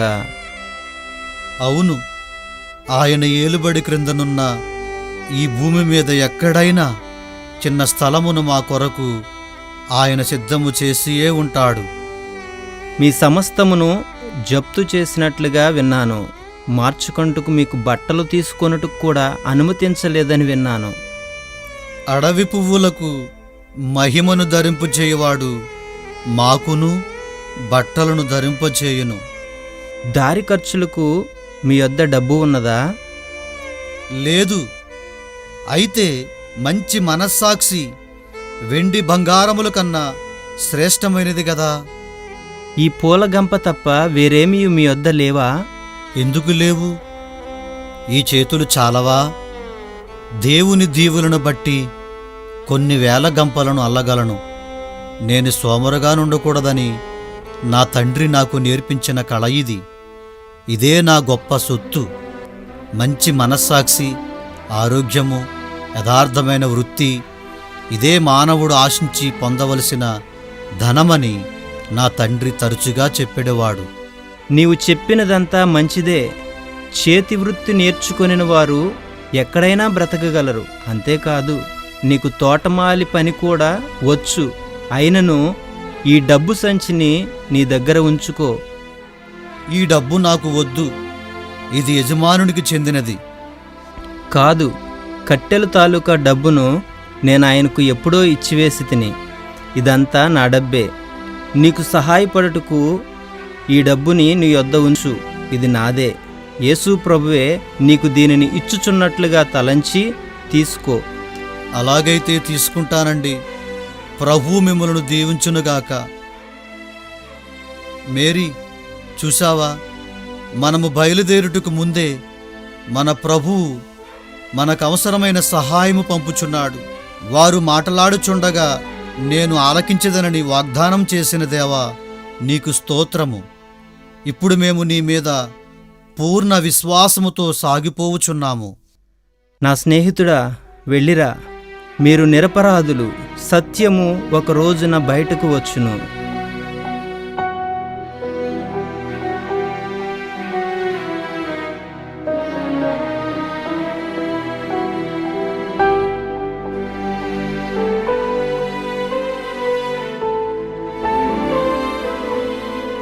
అనేక స్థలములు తిరిగినను మేరీ జేమ్స్లకు ఎటువంటి పని దొరకలేదు. కాలినడకన ఒక చోట నుండి మరో చోటికి వెళ్ళుచుండిరి. ఎంత పొదుపుగా ఖర్చు చేసినను ఆంటోనీ ఇచ్చిన డబ్బులు త్వరలోనే అయిపోయాను. చివరికి వేరే మార్గము లేక భిక్షమెత్తుకొనవలసిన పరిస్థితి ఏర్పడెను. ఎప్పుడో దొరికిన ఎండిన రొట్టె ముక్కలను తిని వాగు నీటిని త్రాగి తమ ఆకలిని అణుచుకొనవలసిన పరిస్థితి ఏర్పడింది. అయినను విశ్వాసముతో ప్రార్థించుట ఆపలేదు. ప్రభు తమకు మంచి మార్గమును చూపుననే నిరీక్షణతో శ్రమలను ఓపికతో సహించుచుండిరి. ఒకరోజు దూరములో ఉన్న ప్రాంతము తట్టు నడుచుచుండిరి. అది ఎత్తు పల్లములతో కూడిన మార్గము. దారిలో నీరు ఎక్కడా దొరకలేదు. దాహమునకు తోడు ఆకలి. కుంటుచూ నడిచిన జేమ్స్ సొమ్మసిల్లి పడిపోయాను. కలవరపడిన మేరీ ఎక్కడనైనా నీరు దొరుకుతాయని వెదికెను గాని దొరకలేదు. మనుష్య సంచారము లేని మార్గమయ్యుండెను గనుక సహాయమునకు రమ్మని పిలుచుటకు ఎవ్వరూ లేరు. యేసయ్యా, డాడీని కాపాడము అని ప్రార్థనతో మేరీ పరిగెత్తెను. మేరీకి ఒక బండ కనబడెను. శ్రమపడి దాని మీదకెక్కి అటూ ఇటు చూచెను. కొంత దూరములో పొలముల మధ్య ఒక ఇల్లు కనబడెను. యేసయ్యా, స్తోత్రము అని చెప్పి తొందరగా క్రిందకు దిగి మేరీ ఆ ఇంటి వైపు పరిగెత్తెను. ఒక వృద్ధులైన దంపతులు అక్కడ నివసించుచుండిరి. రొప్పుతూ పరిగెత్తుకుని వచ్చిన మేరీని చూచి కలవరపడి ఆ వృద్ధురాలు ఏమైందమ్మా అని అడిగాను. ఆ సమయంలో తత్రపడుచు మేరీ తన తండ్రి పరిస్థితిని వివరించాను. మేరీ ఆ వృద్ధురాలి యొద్ద ఒక గ్లాసు నీళ్లను తీసుకుని అడ్డుదారిన తండ్రి యొద్దకు వచ్చి కొద్దిగా నీటిని త్రాగించెను. జేమ్స్ లేచి కూర్చునే సమయానికి గుర్రపు బండితో ఆ వృద్ధుడు అక్కడికి చేరుకునేను. జేమ్స్ను ఆ బండిలో కూర్చోబెట్టి ఇంటికి తీసుకువచ్చాను. ఆ రైతు అతని భార్య ప్రేమతో ప్రశ్నించగా జేమ్స్ను మేరీయు జరిగిన సంగతులను వివరించిరి. చింతించవద్దు, నేను నా చేతనైనంత వరకు మీకు ఆదరణ కలిగించెదను అని చెప్పి తన ఇంటి వెనుక ఉండిన గదిలో మేరీ, జేమ్స్ నివసించుటకు ఏర్పాటు చేసిరి. వారికి కావలసినవన్నీ ప్రతిదినము వారికి అందించుచుండిరి. మార్కెట్కు వెళ్ళిన రైతు జేమ్స్కు అవసరమైన మందులను తీసుకుని వచ్చాను. వృద్ధులైన ఆ దంపతుల ప్రేమ ఆదరణను బట్టి మేరీ ప్రభువును స్తుతించెను. వారిని అపరిమితముగా ఆశీర్వదించమని ప్రార్థించెను. దినములు గతించిన కొలది జేమ్స్ ఆరోగ్యము కుదుటపడెను. మేరీ వంట, కుట్టు పనులలో రైతు భార్యకు సహాయపడెను. మేరీ సమర్థత, చురుకుదనమును చూచిన రైతు భార్య మేరీని ఎక్కువగా ప్రేమించెను. మేరీ మంచి గుణలక్షణములు ఆమెను ఎంతగానో ఆకర్షించెను. మేరీ కృతజ్ఞతతో రైతు భార్యకు ఒక పూల గంపను బహుకరించెను. జేమ్స్, మేరీ ఆ వృద్ధులకు భారంగా ఉండకూడదని తలచి మరి ఒక ప్రాంతమునకు వెళ్ళవాలని నిర్ణయించుకున్నారు. కానీ ఆ వృద్ధులందుకు ఒప్పుకొనలేదు. వర్షాకాలంలో అందరూ ఒక చోట కూర్చుని ఆనందముగా మాట్లాడుకునేట అలవాటు. అప్పుడు జేమ్స్ లోతైన బైబిల్ సత్యములను స్పష్టముగా వివరించగా రైతు, అతని భార్య మేరీ బహు ఆసక్తిగా వినుచూ ఉండేవారు. రైతుకు ఒక పండ్ల తోట ఉండెను. అది ముండ్ల పొదలతోనూ గురుగులతోనూ నిండినదై నిష్ప్రయోజనముగా నుండెను. మేరీ, జేమ్స్ ఆ తోటను బాగుచేయి బాధ్యతను తీసుకునిరి. కొంతకాలానికి ఆ తోట మునుపటి తోట వలెనే మారిపోయాను. పనికిరాదని తలంచిన ఆ తోట నుండి రైతుకు మంచి రాబడి లభించెను. ఫరో భవనములో యేసేపు ఉన్నప్పుడు ఫరో ఎలాగో ఆశీర్వదించబడినో ఆ ప్రకారమే జేమ్స్, మేరీని బట్టి రైతు కుటుంబమును ప్రభువు అత్యధికంగా ఆశీర్వదించెను. మేరీ, మన హృదయము కూడా ఇలాగే ఉన్నది. చెడ్డ తలంపులనే గురుగులను లాగివేయవలను. అప్పుడు దేవుని వాక్యమని విత్తనములు నూరంతలుగా ఫలించినట్లు దేవుడు తన ఆత్మవర్షమును కురిపించి పోషించును. అందునిమిత్తము ఎడతెగక ప్రార్థించవలను. ఈ భూమిని చూసావా? చాలా కాలము ప్రభువుని వెదకని హృదయము ఈ బూడి భూమి వలెనున్నది. నిజమైన పశ్చాత్తాపము నాగలతో సమానము. దేవుని వాక్యము సుత్తు వంటిది. మన హృదయము దున్నబడవలెను. పాపపు పంటలు బ్రద్దలు చేయబడవలెను. మరో సంగతిని కూడా నీకు చెప్పుచున్నాను. ఫలించని చెట్లు కొమ్మలను నరికి వేయుచున్నాను. ఆ ప్రకారమే శోధనలు మన హృదయమును పరిపక్వమైనవిగా చేయుచున్నవి. శోధనలను జయించినప్పుడు ఆత్మఫలములు ఫలించున్నట్లుగా ఎదుగుచున్నాము. జేమ్స్ మేరీ ఆ ఇంటిలోనికి చేరి 3.5 సంవత్సరములాయను. జేమ్స్ జబ్బుపడి మరణావస్థలో నుండెను. అది ఆకురాలే కాలము. అందువలన చెట్లు మీద నుండి ఆకులన్నీ రాలిపోయి చెట్లు 3గా కనబడెను. కిటికీ నుండి దానిని చూచిన జేమ్స్ మేరీని పిలిచి మాట్లాడాను. మేరీ, నేను పెంచిన చెట్లు ఎలాగున్నాయో చూశావా? వాటి ఆకులు రాలిపోయి మోడులుగా నిలబడుచున్న ప్రకారము నేను కూడా నిష్ప్రయోజనమైన వానిగా మారు కాలము సమీపముగానున్నది. మేరీ, నేనింక ఎక్కువ కాలం జీవించను.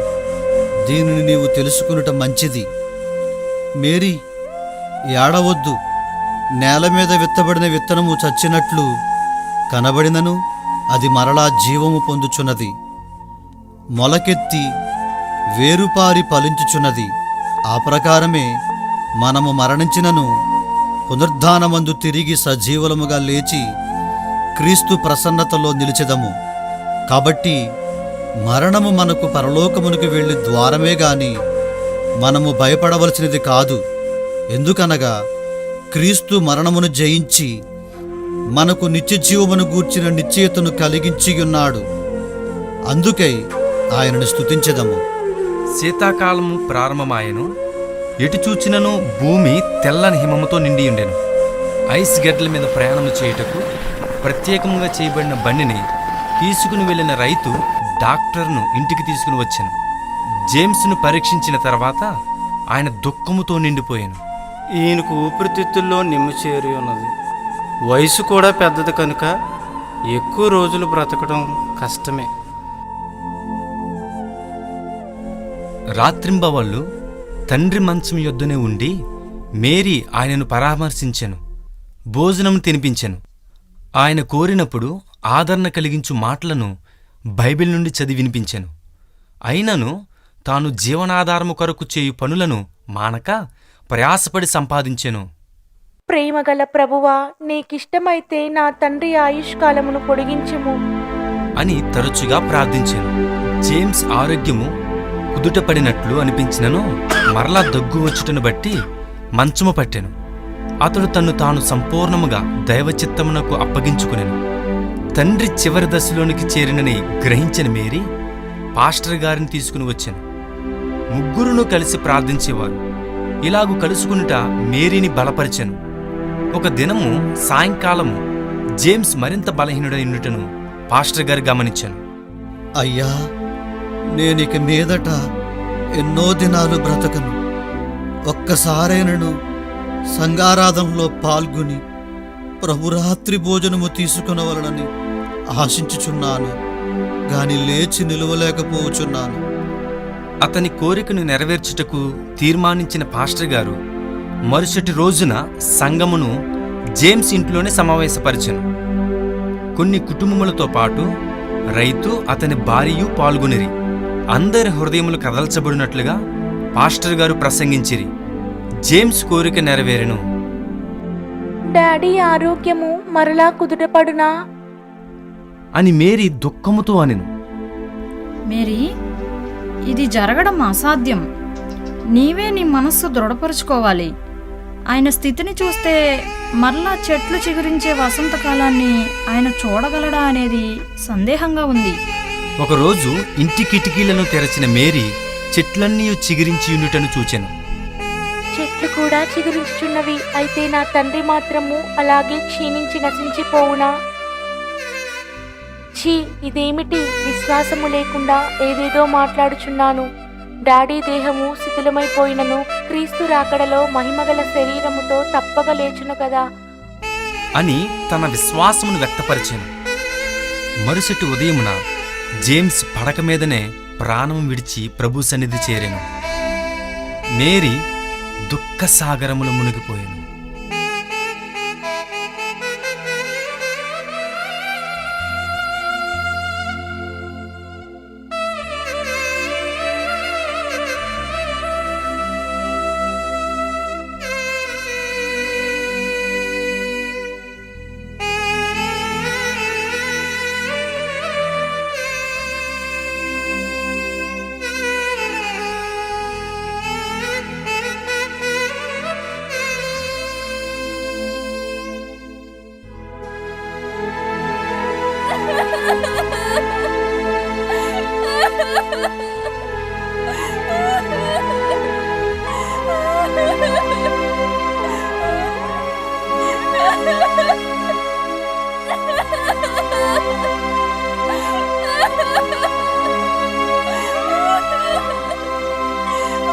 ప్రభు విడవకుండా తన్ను కాపాడుననే నమ్మకము ఆమెను ఆదరించింది.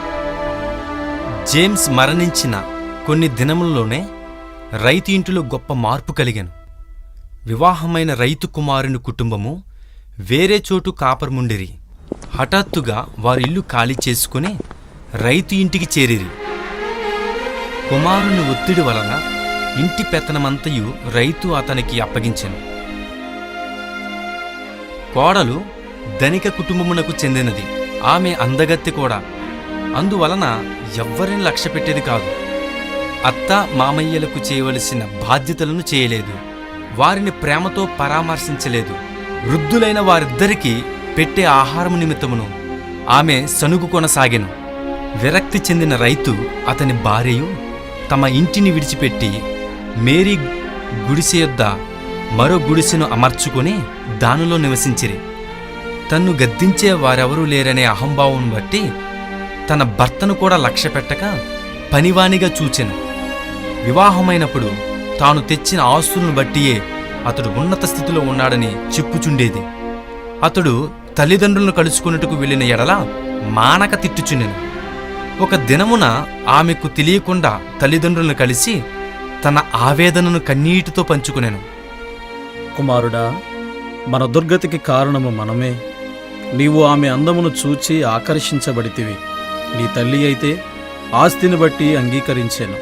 నేను మీ ఇద్దరిని గద్దించలేకపోతిని. అందువలన మనము ముగ్గురము ఇట్టి శిక్ష అనుభవించక తప్పదు. నా స్నేహితుడైన జేమ్స్ ఈ వివాహమునకు సమ్మతించలేదు. నీవు ఆస్తులను గూర్చి చెప్పినప్పుడు మంచి గుణమే అసలైన ఆస్తి. ధనము చివరిలో వేదననే తెచ్చును. దేవుని యందు భయభక్తులు గల భార్య అవసరమని జేమ్స్ చెప్పినప్పుడు మనం వినలేదు కదా. ఆమె అందముగా ఉన్నదని చెప్పినప్పుడు జేమ్స్ కాగితముతో చేయబడిన పువ్వు వలన ప్రయోజనమేమీ లేదని ఆయన హెచ్చరించినప్పుడు ఆలకించి ఉంటే ఈ గతి మనకు పట్టేది కాదు కదా అని రైతు అంగలార్చాను. ఇంటి యజమానుల పరిస్థితి ఇలాగున్నప్పుడు మేరీ పరిస్థితిని గూర్చి చెప్పనవసరం లేదు. మేరీని కోడలు ఒక బానిసగా చూచెను. విశ్రాంతి లేకుండా పని చేయించెను. పనిలో వేల తప్పులు పట్టి ఎడతెగక నిందించుచుండెను. రైతును అతని భార్యయు మేరీ పరిస్థితిని బట్టి ఆందోళన చెందితిరిగాని వారేమీ చేయలేకపోయేరి.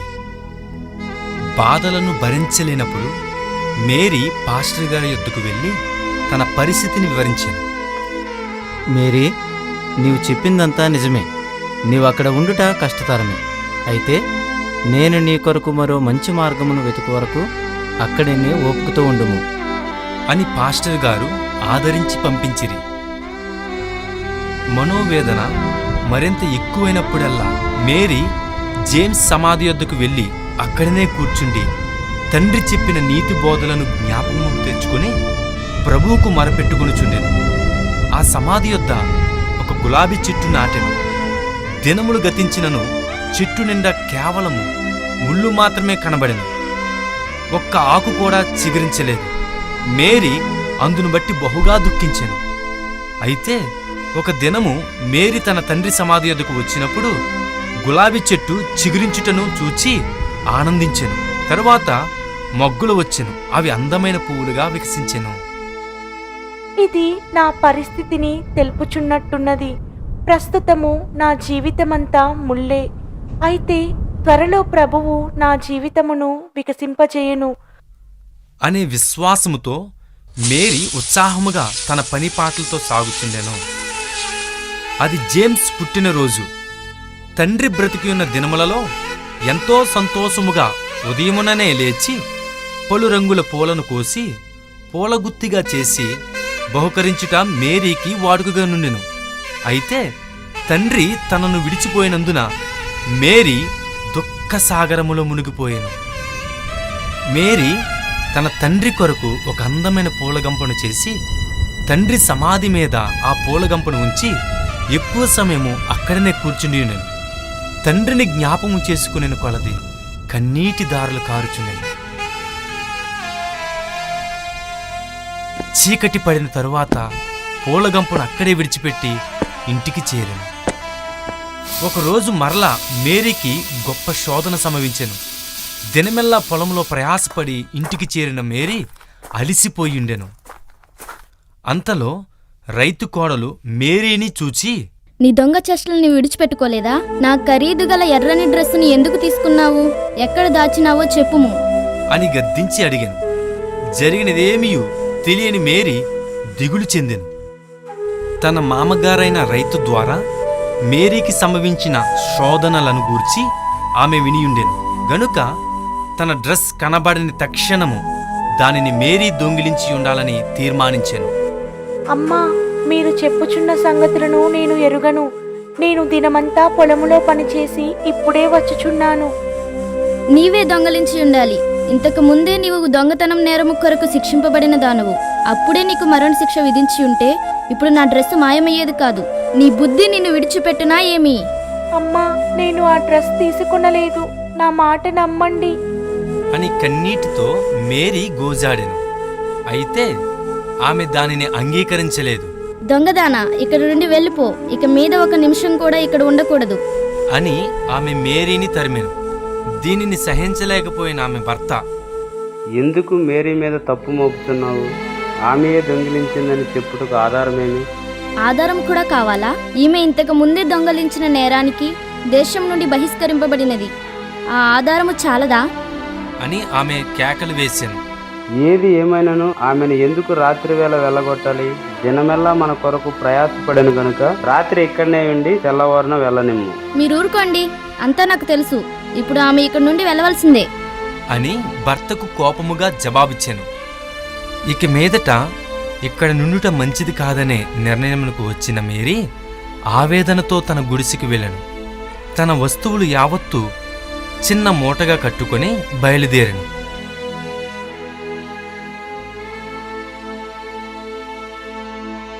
చివరిగా తనకు ఆశ్రమిచ్చిన రైతు భార్యను కలుసుకున్నట్టుకు వారి గుడిసెకు వెళ్ళెను. మేరీ, నిన్ను మేము చేర్చుకొనలేమని నీకు తెలుసు. ఎందుకనగా మా కోడలు దయలోనే మేము బ్రతుకుచున్నాము. కాబట్టి నీవు ధైర్యముగా వెళ్ళుము. ఇంతవరకు నిన్ను పరామర్శించిన ప్రభువు ఇంకనూ నిన్ను పరామర్శించునని చెప్పి ఆశీర్వదించెను.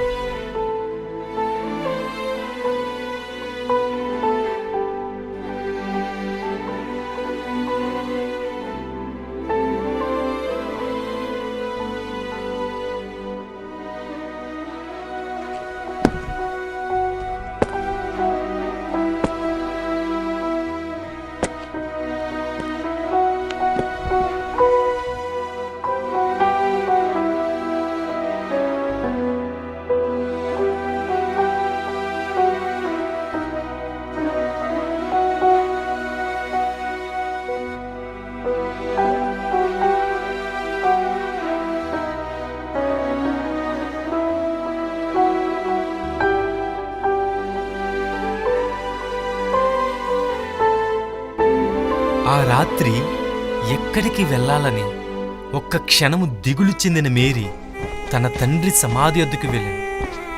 ఆమె వదిలి వచ్చిన పూలగంప అలాగే ఉండెను. చేతిలోనున్న చిన్న మూటను విసిరివేసి సమాధి మీద పడి ఏడవసాగెను.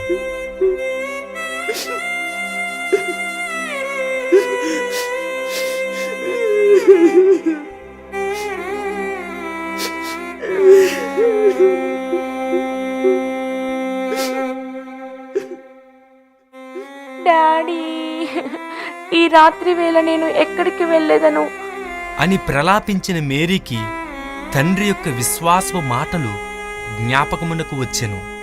ప్రభువా, నీవు నాకు సహాయకుడివై ఉన్నావని నేను మరిచినందుకు నన్ను క్షమించుము తండ్రి. నాకొక మంచి మార్గమును నీవు చూపించదవని నిరీక్షణతో నిన్ను కృతజ్ఞస్తురాలుగా చెల్లించుచున్నాను. ఆ రాత్రికి సమాధి వద్దనే గడిపి తెల్లవారుజామున బయలుదేరుటకు తీర్మానించాను. మంచు పడిన గడ్డి మీద అలాగే కూర్చుండిపోయాను. క్రమక్రమముగా చీకటి పడుచుండెను. అయినను మేరీ సమాధిని విడిచిపెట్టక కన్నీరు కార్చుచూ ప్రార్థించుచుండెను. అప్పుడు మేరీ, మేరీ అని ఎవరో పిలిచే స్వరము వినబడెను. ఉలిక్కిపడి లేచి మేరీ అటు ఇటు చూచెను. చీకటిలో ఏమీ కనబడలేదు.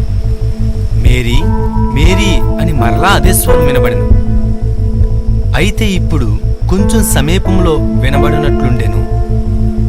మేరీ, నీవు నన్ను గుర్తించుటలేదా? అంతలో మర్చిపోయావా? అమ్మా, ఇక్కడికి మీరు ఎలాగ వచ్చారు? అవును, ఆ యువతి ఎమిలియానే. జరిగినదంతయు తరువాత నేను వివరముగా చెప్పెదను. మొదట నీవు మమ్మల్ని క్షమించుము.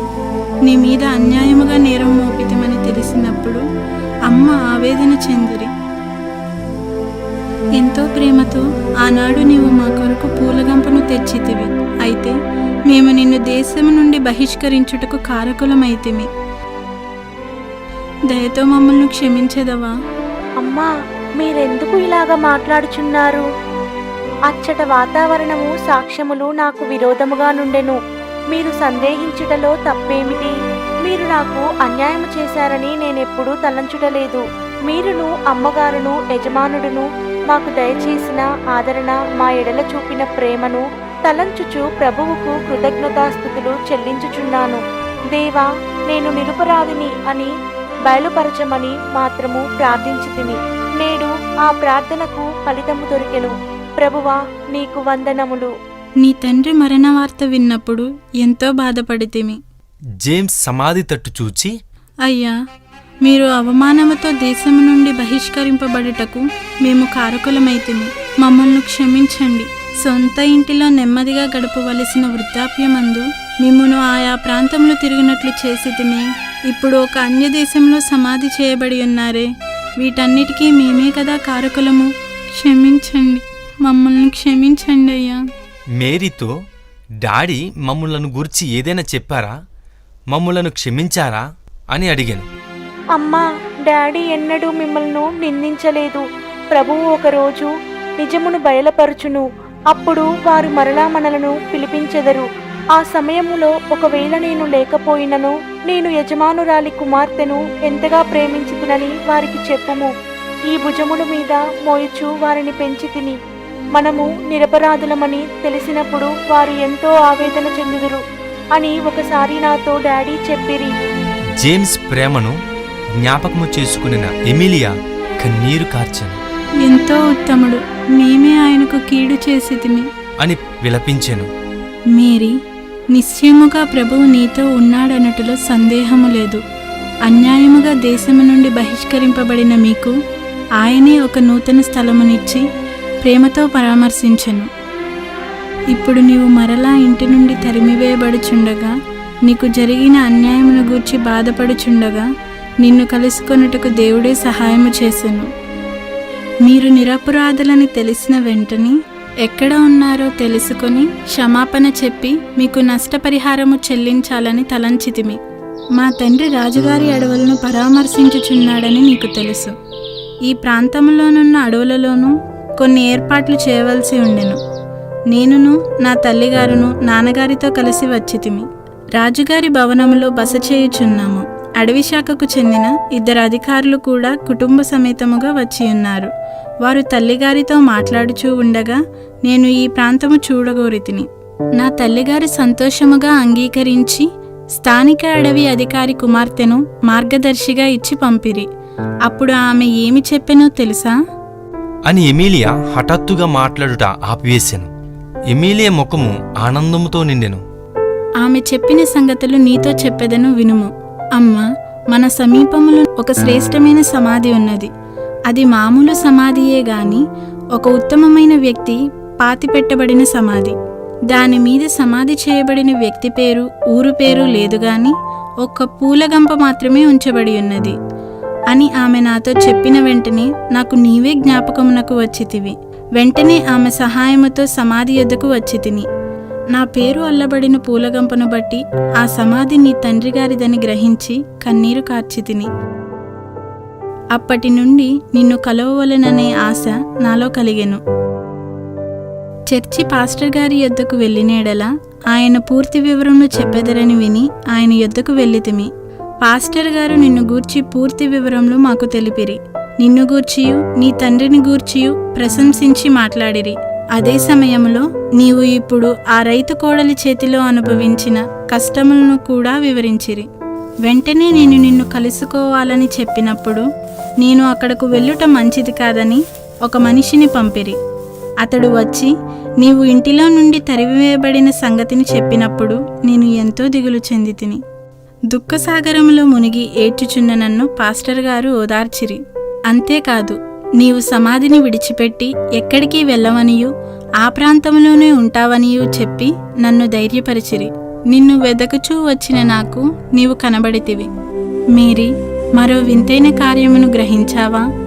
ఈ పూలగంపను నీవు మా ఇంటికి తెచ్చిన రోజే నీవు మాకు దూరమైతివి. అయితే ఇప్పుడు అదే పూలగంప నిన్ను కలుసుకొనుటకు సహాయపడినది. మార్గరెట్ ఈ పూలగంపను కోపముతో పారవేసినప్పుడు ఎంతో చింతించితిని. కాని ఆమె అసూయతో విసురుట ఈరోజు మనకు మేలు కలిగించెను. నీ తండ్రి సమాధి యొద్ద నేను ఈ పూలగంపను చూడకపోతే మనము ఈ విధంగా కలుసుకొనగలిగే వారము కాము. అప్పుడు మేరీ, ఇదంతయు నీ కృపయే, నా కన్నీటిని తుడిచినందుకు నా వందనములు తండ్రి అని దేవుని స్తుతించెను. నీ మీద అసూయతో నేరము మోపిన ఆ మార్గరెట్ గతి ఏమాయనో తెలుసా? రాను రాను ఆమె తన అసలైన రూపమును చూపించెను. ఎప్పుడైతే ఆమె నీ మీద అబద్ధ సాక్ష్యము చెప్పినట్లు మా నాన్నగారు గ్రహించారో అప్పుడే ఆమెను పనిలో నుండి తొలగించిరి. ప్రస్తుతము నీ వంటి భక్తిగల ఒక యువతి నాకు సహాయకురాలుగా ఉన్నది. ఆమె ద్వారా నేను బైబిల్ చదువుటకును నేర్చుకొనుటకును ప్రయత్నించుచున్నాను. నీ తండ్రి బ్రతికి ఉంటే ఇప్పుడు ఎంతో సంతోషించేవారు. ఇక మీద మన ఇద్దరిని ఎవ్వరూ వేరుపరచలేరు. సరే, సమయము దాటిపోవచ్చున్నది. త్వరగా బయలుదేరుము. నా తల్లిదండ్రులు నా కొరకు ఎదురు చూస్తుంటారు. మేరీ సమాధి వైపు తిరిగి చూచెను. కన్నీటి దారులు ప్రవహింపసాగెను. డాడీ, మీ సమాధిని మరలా ఎప్పుడు చూడగలను అని అంగలార్చెను. మేరీ, చింతించవద్దు. కొన్ని దినములలో మరలా ఇక్కడికి వచ్చదము. చిరకాలముండునట్లు ఈ సమాధిపై ఒక మండపమును కట్టెదము. దానిలో ఈ పూలగంపను నీ తండ్రి జ్ఞాపకముగా ఉంచెదము అని చెప్పి ఓదార్చిన పిమ్మట పూలగంపను తన చేతిలోనికి తీసుకునెను. ఇద్దరు వేగముగా నడిచి వెళ్ళిరి. ఆ ఉంగరము ఎలాగూ దొరికెనని మీరు చెప్పలేదే? వెన్నెలలో చెట్లతో నిండిన వనములో నడుచుచుండగా మేరీ వినయముగా అడిగాను. అప్పుడు ఎమిలియా జరిగినదంతయు వివరించెను.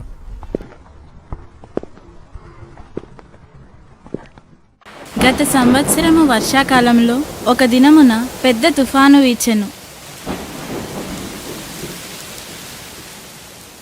మా ఇంటి వద్ద ఉండిన ఒక చెట్టు ఆ గాలికి మా ఇంటిపై పడునంతగా కదలాడుచుండెను. అప్పుడు మా డాడీ ఒకవేళ చెట్టు విరిగిపడిన ఎడల నష్టము సంభవింపవచ్చునని తలంచి మరుసటి దినమున ఆ చెట్టును నరికివేయవలెనని పనివారికి ఆజ్ఞాపించెను. మేము కూడా దానిని చూచుటకు కొంత దూరములో నిలవబడి ఉంటిమి. ఆ చెట్టు యొక్క మొదలను నరుకుటకు చాలా సమయము పట్టెను. అది చాలా దృఢముగా నుండెను. చివరికి చెట్టు నరకబడి క్రింద పడెను. దాని చిటారు కొమ్మపై బొంతకాకి గూడు ఒకటి ఉండెను. చెట్టు క్రింద పడిన వేగమునకు ఆ గూడు మాత్రము ఎగిరివచ్చి ప్రత్యేకముగా పడెను. నా తమ్ముళ్ళు ఆశతో పరుగెత్తి ఆ గూటిని తెచ్చిరి. అక్క, ఏదో తలతలమని మెరియుచున్నది అని కేకలు వేసిరి. దానిని చేతిలోనికి తీసుకొనిన మార్గరెట్ తాను ఎరుగకయే, అమ్మా, మాయమైపోయిన ఉంగరము అని పరిగెత్తుకొని వచ్చెను.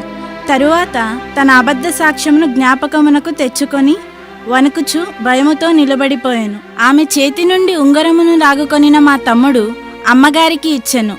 అవును, ఈ ఉంగరము నాదే, మాయమైపోయిన ఈ ఉంగరము నాదే అని సంతోషముతో అమ్మగారు కేకలు వేసిరి.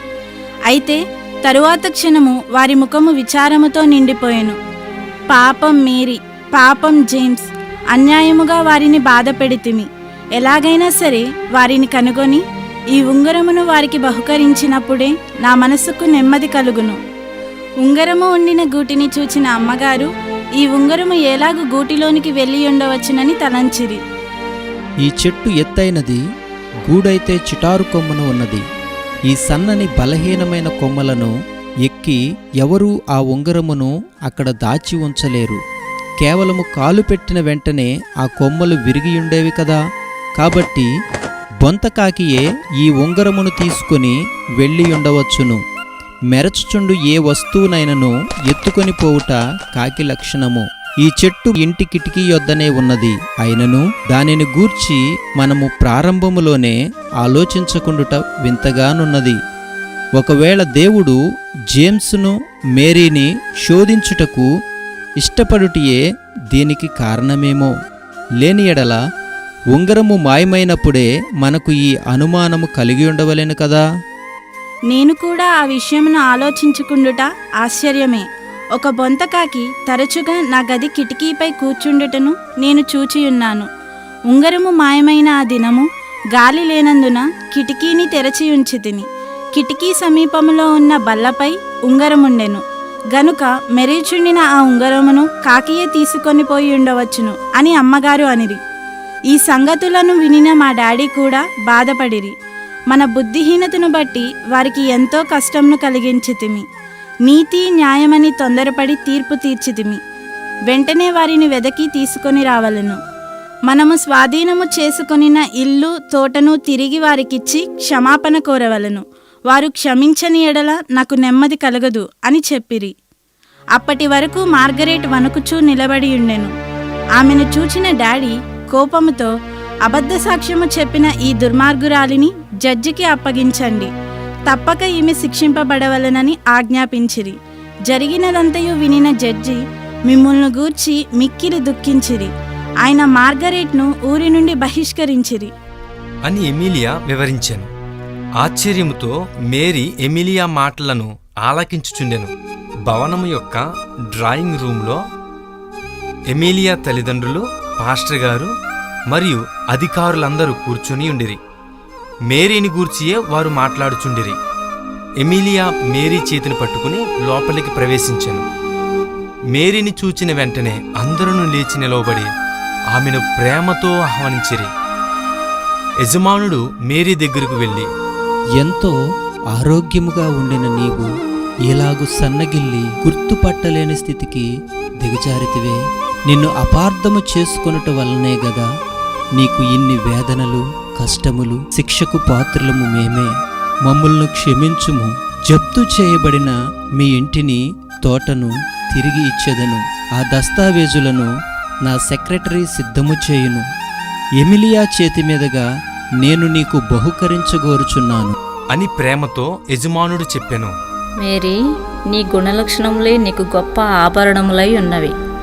అయినను నీవు ఇంతవరకు అనుభవించిన శ్రమలకు ప్రతిగాను మా ప్రేమకు గుర్తుగాను దీనిని తీసుకొనుము. ఇప్పుడు కాకపోయినను నీకు వివాహం జరిగినప్పుడు ఈ ఉంగరము తప్పక అవసరమగును అని చెప్పి బలవంతము చేసెను యజమానురాలు. లోక సంబంధమైన వస్తువుల మీద ఆశ పెట్టుకొనవద్దని ఆమె తండ్రి చెప్పిన జ్ఞానోపదేశమును గుర్తు తెచ్చుకున్న మేరీ, అమ్మగారు వద్దండి అని చెప్పి మరలా నిరాకరించెను. మేరీ, దీనిని నీవు బహుమతిగా అంగీకరించవలను. మేము నీకు చేసిన కీడునకు ప్రతిగా దీనిని తీసుకును. అప్పుడే నా మనసు నెమ్మదియగును అనెను యజమానురాలు. ఆమె కన్నులు చెమ్మగిల్లెను. మేరీకి క్రొత్త బట్టలు ధరింపచేయుము అని పనివారికి ఆజ్ఞాపించెను యజమానురాలు. రాత్రి భోజన వేళ ఆసన్నమాయెను. ఒకే రోజున కలిగిన మార్పులను బట్టి మేరీ విస్మయం చెందెను. ఆ రోజు పగలంతా ఎంతో కష్టపడి పొలంలో పనిచేసెను. సాయంకాలము ఇంటి నుండి తరిమివేయబడెను. కొన్ని గంటలలోనే గొప్పవారితో సమానముగా కూర్చుని భుజించు ధన్యత లభించి ఉన్నది. ప్రభు దయచేసిన ఈ మార్పు కొరకు మౌనముగా ఆయనను స్తుతించెను మేరీ. జేమ్స్ ఇప్పుడు ఉంటే ఎంతగానో సంతోషించేవాడు. అప్పుడు పాస్టరు, అవును, ఆయన నిశ్చయముగా సంతోషించేవాడని నేనెరుగుదు. దానికి మరో కారణము కూడా కలదు. ఆయన మరణావస్థలో నుండగా నేను ఆయనను తరచుగా కలిసేవాడిని. ఒకరోజు ఆయన చాలా సంతోషముగా కనబడిను. కారణమేమి అని అడిగినప్పుడు నేను ఎక్కువ సమయం ప్రార్థనలో గడిపి తిని నా కుమార్తెకు కలిగిన మచ్చ తొలగిపోవాలని పట్టుదలతో గోజాడి తిని ఆమెను సంపూర్ణముగా దైవ చిత్తమునకు అప్పగించి ప్రార్థించి తిని హఠాత్తుగా నా కుమార్తె నిరపరాధి అనే సంగతిని ప్రభు లోకమంతా తెలియజేస్తాడనే నిరీక్షణ కలిగాను. ఆ తరువాత నేను నెమ్మదిగా నిద్రపోతిని అని జేమ్స్ చెప్పెను. ప్రభు చేసిన అద్భుతములను చూడండి. జేమ్స్ ప్రార్థించిన ఆ రాత్రియే మీ ఊర్లో తుఫాను వచ్చింది. మరుసటి ఉదయము చెట్టు నరకబడిను, ఉంగరము దొరికెను. యజమానురాలు తెలియజేసిన తేదీయు జేమ్స్ ప్రార్థించిన తేదీయు ఒక్కటే అని నేను గ్రహించినప్పుడు విస్మయముతో ప్రభువును స్తుతించి తిని అని పాస్టరు వివరించెను. మరుసటి ఉదయము టిఫిన్ అనంతరము మేరీని తీసుకుని రైతును కలుసుకున్నట్టుకు వెళ్ళిరి. మేరీ అందమైన క్రొత్త డ్రెస్ వేసుకుని ఉండెను. గుర్రపు బండిలో వెళుచుండగా రైతు వారి ఎడల చూపిన దయను గూర్చియు, ఇప్పుడు ఆ వృద్ధులు కోడలి చేతిలో అనుభవించు శ్రమలను గూర్చియు యజమానునికి మేరీ వివరించెను. రైతు ఇంటి ఎదుటికి వచ్చి ఆ బండి ఆగెను.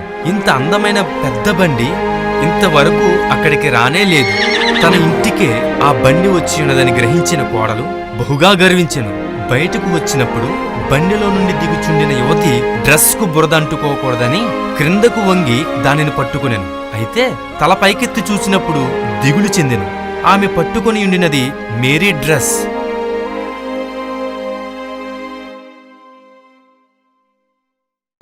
కోడలి శరీరము వణికెను. తన్ను శిక్షించుటికే వచ్చియున్నారేమోనని భయముతో లోపలికి పరిగెత్తెను. మేరీ రైతు గుడిసె దగ్గరకు వెళ్ళెను. రైతు తోటలో పనిచేయుచున్నాడని గ్రహించిన యజమానుడు తిన్నగా తోటకు వెళ్ళెను. రైతు ఆయన భార్యయు మేరీకి జేమ్స్కును చేసిన సహాయమునకై కృతజ్ఞతలు తెలిపిరి. అయ్యా, నేనేమీ గొప్పగా సహాయపడలేదు. జేమ్స్ మాకు చేసిన సహాయమునకు ప్రతిగా మేమేమీ చేయలేకపోతుంది. ఇదిగో ఈ తోటను చూడండి, ఎన్ని రకముల పువ్వులు, పండ్ల చెట్లు, కూర చెట్లు. ఇది మొదట బీడు భూమిగా నుండినదని చెప్పిన ఎడల మీరు ఆశ్చర్యపోదురు. మేరీయు జేమ్స్ను తమ కష్టార్జితమును బట్టి ఇలాగూ మార్చగలిగిరి. ఇప్పుడు నేను దాని ఫలములను అనుభవించుచున్నాను. ఎంతో ప్రయాసపడి జేమ్స్ బాగు చేసిన ఈ తోట చిరకాలము ఇలాగే ఉండాలనే తలంపుతో నా వృద్ధాప్యములోనూ పొలములో పనిచేయుచున్నాను. ఇప్పుడు నా సంతోషమంతా ఈ తోటయే అని సంతృప్తితో మాట్లాడెను రైతు. మేరీని చూచిన రైతు భార్య ఆమెను కౌగిలించుకునెను. మేరీ హెచ్చింపబడి ఉండుటను చూచి వృద్ధురాలు పరవశము చెందెను. మేరీ, ప్రభువు లిల్లీ పువ్వులను అలంకరించుకున్న ప్రకారము నా కుమార్తెను కూడా అలంకరించునని జేమ్స్ తరచుగా చెప్తుండేవాడు. ఇప్పుడు ఈ అందమైన డ్రెస్లో నిన్ను చూస్తే బహుగా అతిశయపడి ఉండేవాడు. అయ్యా, మా కృతజ్ఞతగా మీకొక బహుమానమును ఇవ్వగోరుచున్నాను. మీరు దానిని అంగీకరించెదరని నమ్ముచున్నాను. జప్తు చేయబడిన జేమ్స్ ఇల్లు, తోటను మేరీకి తిరిగి ఇచ్చుచున్నాను. నా కుమార్తె ఎమిలియా అయితే మేరీ తనతోనే ఉండవలనని కోరుచున్నది. కాబట్టి మీరిద్దరును ఆ ఇంటిలో నివసించుట మేరీకి ఎంతో సంతోషముగా ఉండును. ఇక్కడ చేయుచున్న ప్రకారము అక్కడ కూడా పువ్వులను, పండ్లను పండించవచ్చు, ఆనందముగా కాలము గడపవచ్చు. మీ సమాధానమేమిటి? కోడలి క్రూరత్వము నుండి తప్పించుకొనవచ్చని వృద్ధులిద్దరూ తక్షణమే అంగీకరించిరి. పొలము పనులను ముగించుకొని ఇంటికి వచ్చిన రైతు కుమారుడు కూడా ఆ నిర్ణయమును ఆమోదించెను. ఏదో ఒక విధముగా తన భార్య పెట్టుచున్న బాధల నుండి తన తల్లిదండ్రులు తప్పింపబడుచున్నారని సంతృప్తి అతనికి కలిగెను. అన్ని ఏర్పాట్లు చేసిన తర్వాత బండిని పంపెదమని చెప్పి సెలవు తీసుకుని యజమానుడు మేరీ. రైతుకు చేసిన వాగ్దానమును యజమానుడు మరిచిపోలేదు. ఐస్బర్గ్ చేరిన వెంటనే అన్ని ఏర్పాట్లు చేశాను. యజమానుడు పంపిన బండి వచ్చినది. తన తల్లిదండ్రులను కౌగులించుకుని కన్నీరు విడిచెను కుమారుడు.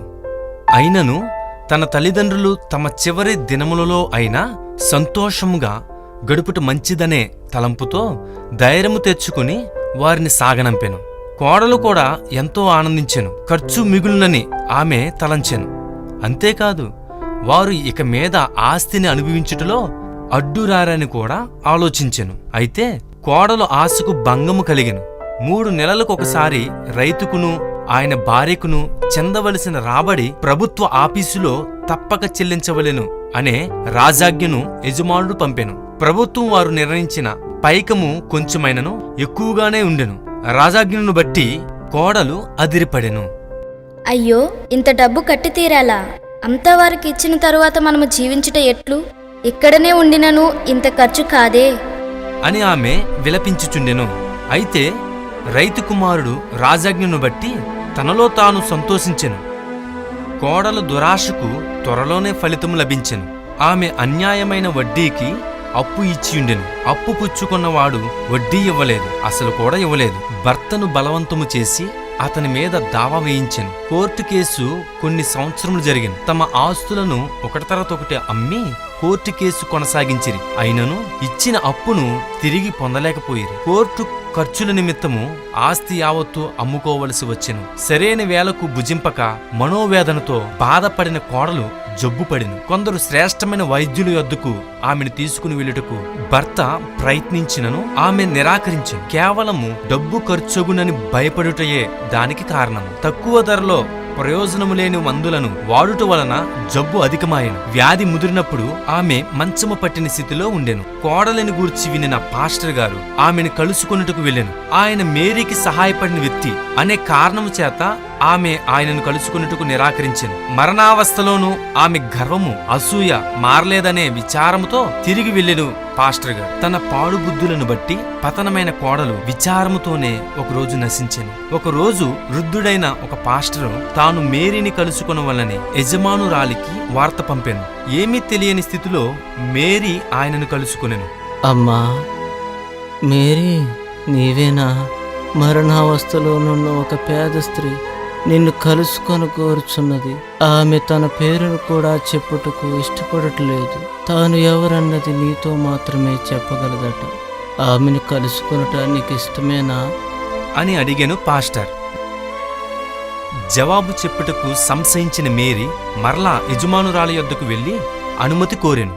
వెళ్ళమని సెలవిచ్చిన యజమానురాలు మేరీ సహాయమునకు ఒక పనివాణిని కూడా పంపెను. పాస్టర్ వారిని తీసుకుని వెళ్ళెను. మేరీ ఇదివరకు చూడని ఎరుగని ఇరుకైన సందులను దాటి వెళ్లవలసి వచ్చెను. అవి చెత్తా చెదారములతో నిండియుండెను. అశుభ్రమైన పరిస్థితిని బట్టి మేరీకి మనసులో బాధ కలిగింది. దుర్వాసన సహించలేక చేతిగుడ్డతో తన ముక్కును మూసుకునెను. ఇంటిలో సరిపడు వెలుగు లేదు. కిటికీ అద్దములు పగిలిపోయిండెను. వాటి స్థానంలో అట్టలను పెట్టి ఉంచిరి. ఇంతవరకు నడిచి వచ్చిన ఇరుకైన సందులు చెత్తా చెదారములతో నిండి ఉన్న ప్రకారమే ఆ ఇంటి లోపల కూడా ఉండెను.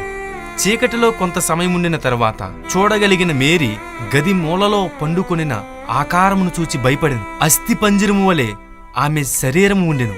ఆమె స్త్రీ అని గుర్తించలేనంతగా పాడైపోయిన స్వరము. తీక్షణంగా చూచిన మేరీ అదిరిపడెను. ఆమె ఎవరో కాదు, మేరీ మీద అబద్ధ సాక్ష్యము చెప్పిన మార్గరెట్. మేరీ తిరిగి వచ్చియున్నదని వినిన మార్గరెట్ మేరీని కలుసుకుని క్షమాపణ అడగగోరెను. తన ఇంటికి వచ్చుటకు మేరీ నిరాకరించవచ్చునేమో అని తలంచి తన పేరు చెప్పకుండా పాస్టర్ గారి ద్వారా కబురు పంపెను. మార్గరెట్ మాట్లాడలేని స్థితిలో నుండుటను గ్రహించిన మేరీ కొంచెము ముందుకు వంగి తాను ఆమెను క్షమించుచున్నానని చెప్పి ఆదరణ కలిగించు మాటలను పలికెను. ఆమె కోసము ప్రార్థించినట్లుగాను తెలిపెను. కాళ్ళు చేతులు కదిలించలేని స్థితిలో నుండిన మార్గరెట్ మౌనముగా కన్నీరు విడిచెను. మార్గరెట్ యొద్ద నుండి ఇంటికి బయలుదేరిన మేరీ తాను చూచినదంతయు యజమానురాలికి చెప్పి మార్గరెట్ కొరకు కొంత ఆహారాన్ని పంపమని అడిగాను. అయితే మార్గరెట్ అంతలోనే మరణించియుండెను. యజమానుడు తిరిగి వచ్చియున్నాడనియు ఆయన మేరీని కనుగొని ఆమెను తీసుకుని వచ్చియున్నాడనియు గ్రహించిన జడ్జి కూడా అక్కడికి వచ్చి మేరీని కలుసుకుని తాను విధించిన శిక్షను బట్టి విచారము వ్యక్తపరిచెను. మేరీ యొక్క సహనము కష్టార్జితమును జడ్జి ప్రశంసించెను. మేరీ తన పాత ఇంటికి వెళ్ళగోరెను. అయితే అప్పటికే ప్రొద్దుపోయెను గనుక మరుసటి ఉదయమున వెళ్ళవచ్చునని యజమానురాలు చెప్పిరి. గతకాల తలంపులను బట్టి మేరీకి రాత్రంతయూ నిద్రపట్టలేదు. కొండలు, లిల్లీ పుష్పములు, తోటలోని పండ్ల చెట్లు ఆమె మనోనేత్రములు ఎదుట కనబడుచుండెను. వాటిని మరలా చూచుటకు కృప చూపిన ప్రభువునకు కృతజ్ఞతలు చెల్లించెను మేరీ. ఉదయము టిఫిన్ అనంతరము బండి ఎక్కి వెళ్ళమని యజమానురాలు చెప్పిరి. గాని మేరీ దానికి అంగీకరించలేదు. కాబట్టి టిఫిన్ చేసిన తర్వాత మేరీ నడిచి వెళ్ళెను. తన పాత ఇంటిని చూడాలనే ఆశతోనూ ఆతృతతోనూ మేరీ వేగముగా నడిచి వెళ్ళెను. యజమానుని ఏర్పాట్ల ప్రకారము ఇంటిలో రైతును ఆయన భార్యయు నివసించుచుండిరి. ఇంటిని చూచిన వెంటనే మేరీ ధారలుగా కన్నీరు కార్చెను. తన తండ్రిని ఆయన బోధలను మేరీ మరువజాలునా? మేరీని చూచిన రైతు భార్య త్వరపడి బయటకు వచ్చి ఆమెను ప్రేమతో కౌగిలించుకొనెను. సందడి విని తోటలో నుండి వచ్చిన రైతు మేరీని చూచి పరవశము చెందెను. అమ్మా, నీవు తలదాచుకొనుటకు స్థలము లేక బాధపడినప్పుడు మేము మా ఇంటిలో నీకు స్థలమిచ్చితిమి. ఇప్పుడు మేము ఇంటి నుండి తరిమివేయబడినప్పుడు నీవు మీ ఇంటినే మాకు ఇచ్చివేసితివి. నిజముగా నీవు ప్రేమ చిహ్నముగా ఉన్నావు. ప్రభువు నిన్ను అత్యధికముగా దీవించునుగాక అని రైతు మేరీని దీవించెను. ఇంటిలోనికి వెళ్ళిన మేరీ వారు ఉపయోగించిన సామానులను చూచినప్పుడు తండ్రి జ్ఞాపకముతో నింపబడెను. తోటలోని పండ్ల చెట్లను చూచినప్పుడు తండ్రి కష్టార్జితమును తలంచుచు కన్నీరు కార్చెను. జేమ్స్ గతించిపోయెను. అయినను అతడు నేర్పిన మంచి గుణలక్షణములను బోధించిన జ్ఞానోపదేశములను ఎన్నడూ ఆమె హృదయంలో నుండి తొలగిపోలేదు. తన తండ్రితో కలిసి తాను తరచుగా ప్రార్థించు తోట మూలలో మోకరించి ప్రభువునకు కృతజ్ఞతాస్తుతులు చెల్లించెను మేరీ. ఆ దినమంతా తన సొంత ఇంటిలో గడిపెను. వృద్ధులైన దంపతులు ప్రేమతో పరామర్శించిరి. సంతోషముతో సాయంకాలము మేరీ యజమానురాలింటికి తిరిగి వెళ్ళెను. కొన్ని సంవత్సరములు గతించెను. అనుకువ సాత్వికముతో నిండిన మేరీ సౌందర్యవతిగా ఎదుగుచుండెను.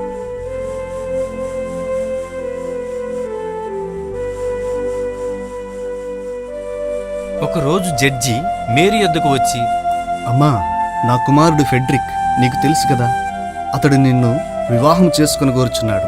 మేరీ, నీ ఇష్టము చెప్పుము.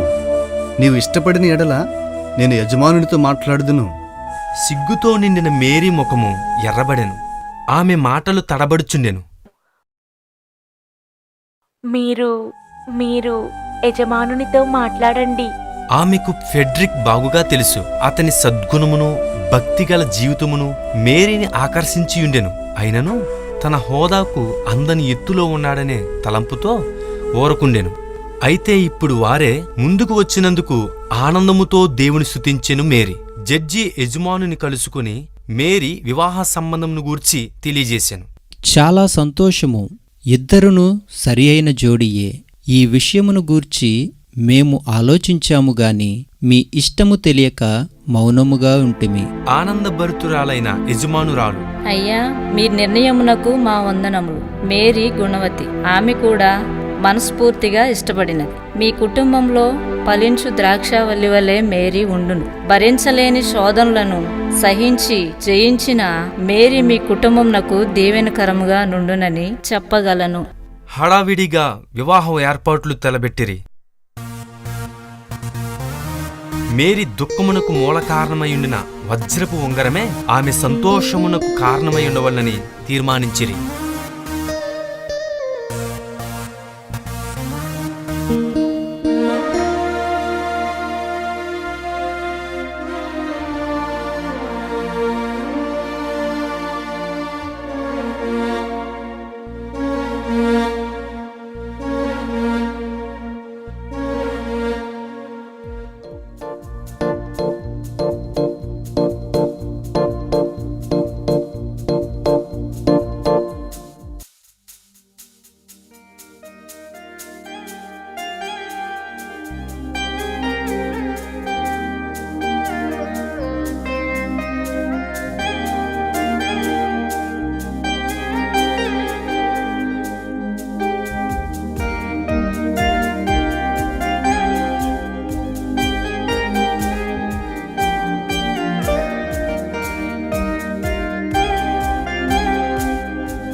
విందు బల్ల మధ్య అదే పూలగంప పూలతో అలంకరించబడినదై ఉంచబడెను. మేరీ, ఈ పూలగంప నీకు వచ్చిన శోధనలకును నీవు వాటి మీద పొందిన జయమునకును గుర్తుగానున్నది గనుక ఈ పూలగంపను మీ కుటుంబమునకు చిహ్నముగా భద్రపరచుమని సంతోషముగా సలహా ఇచ్చిరి.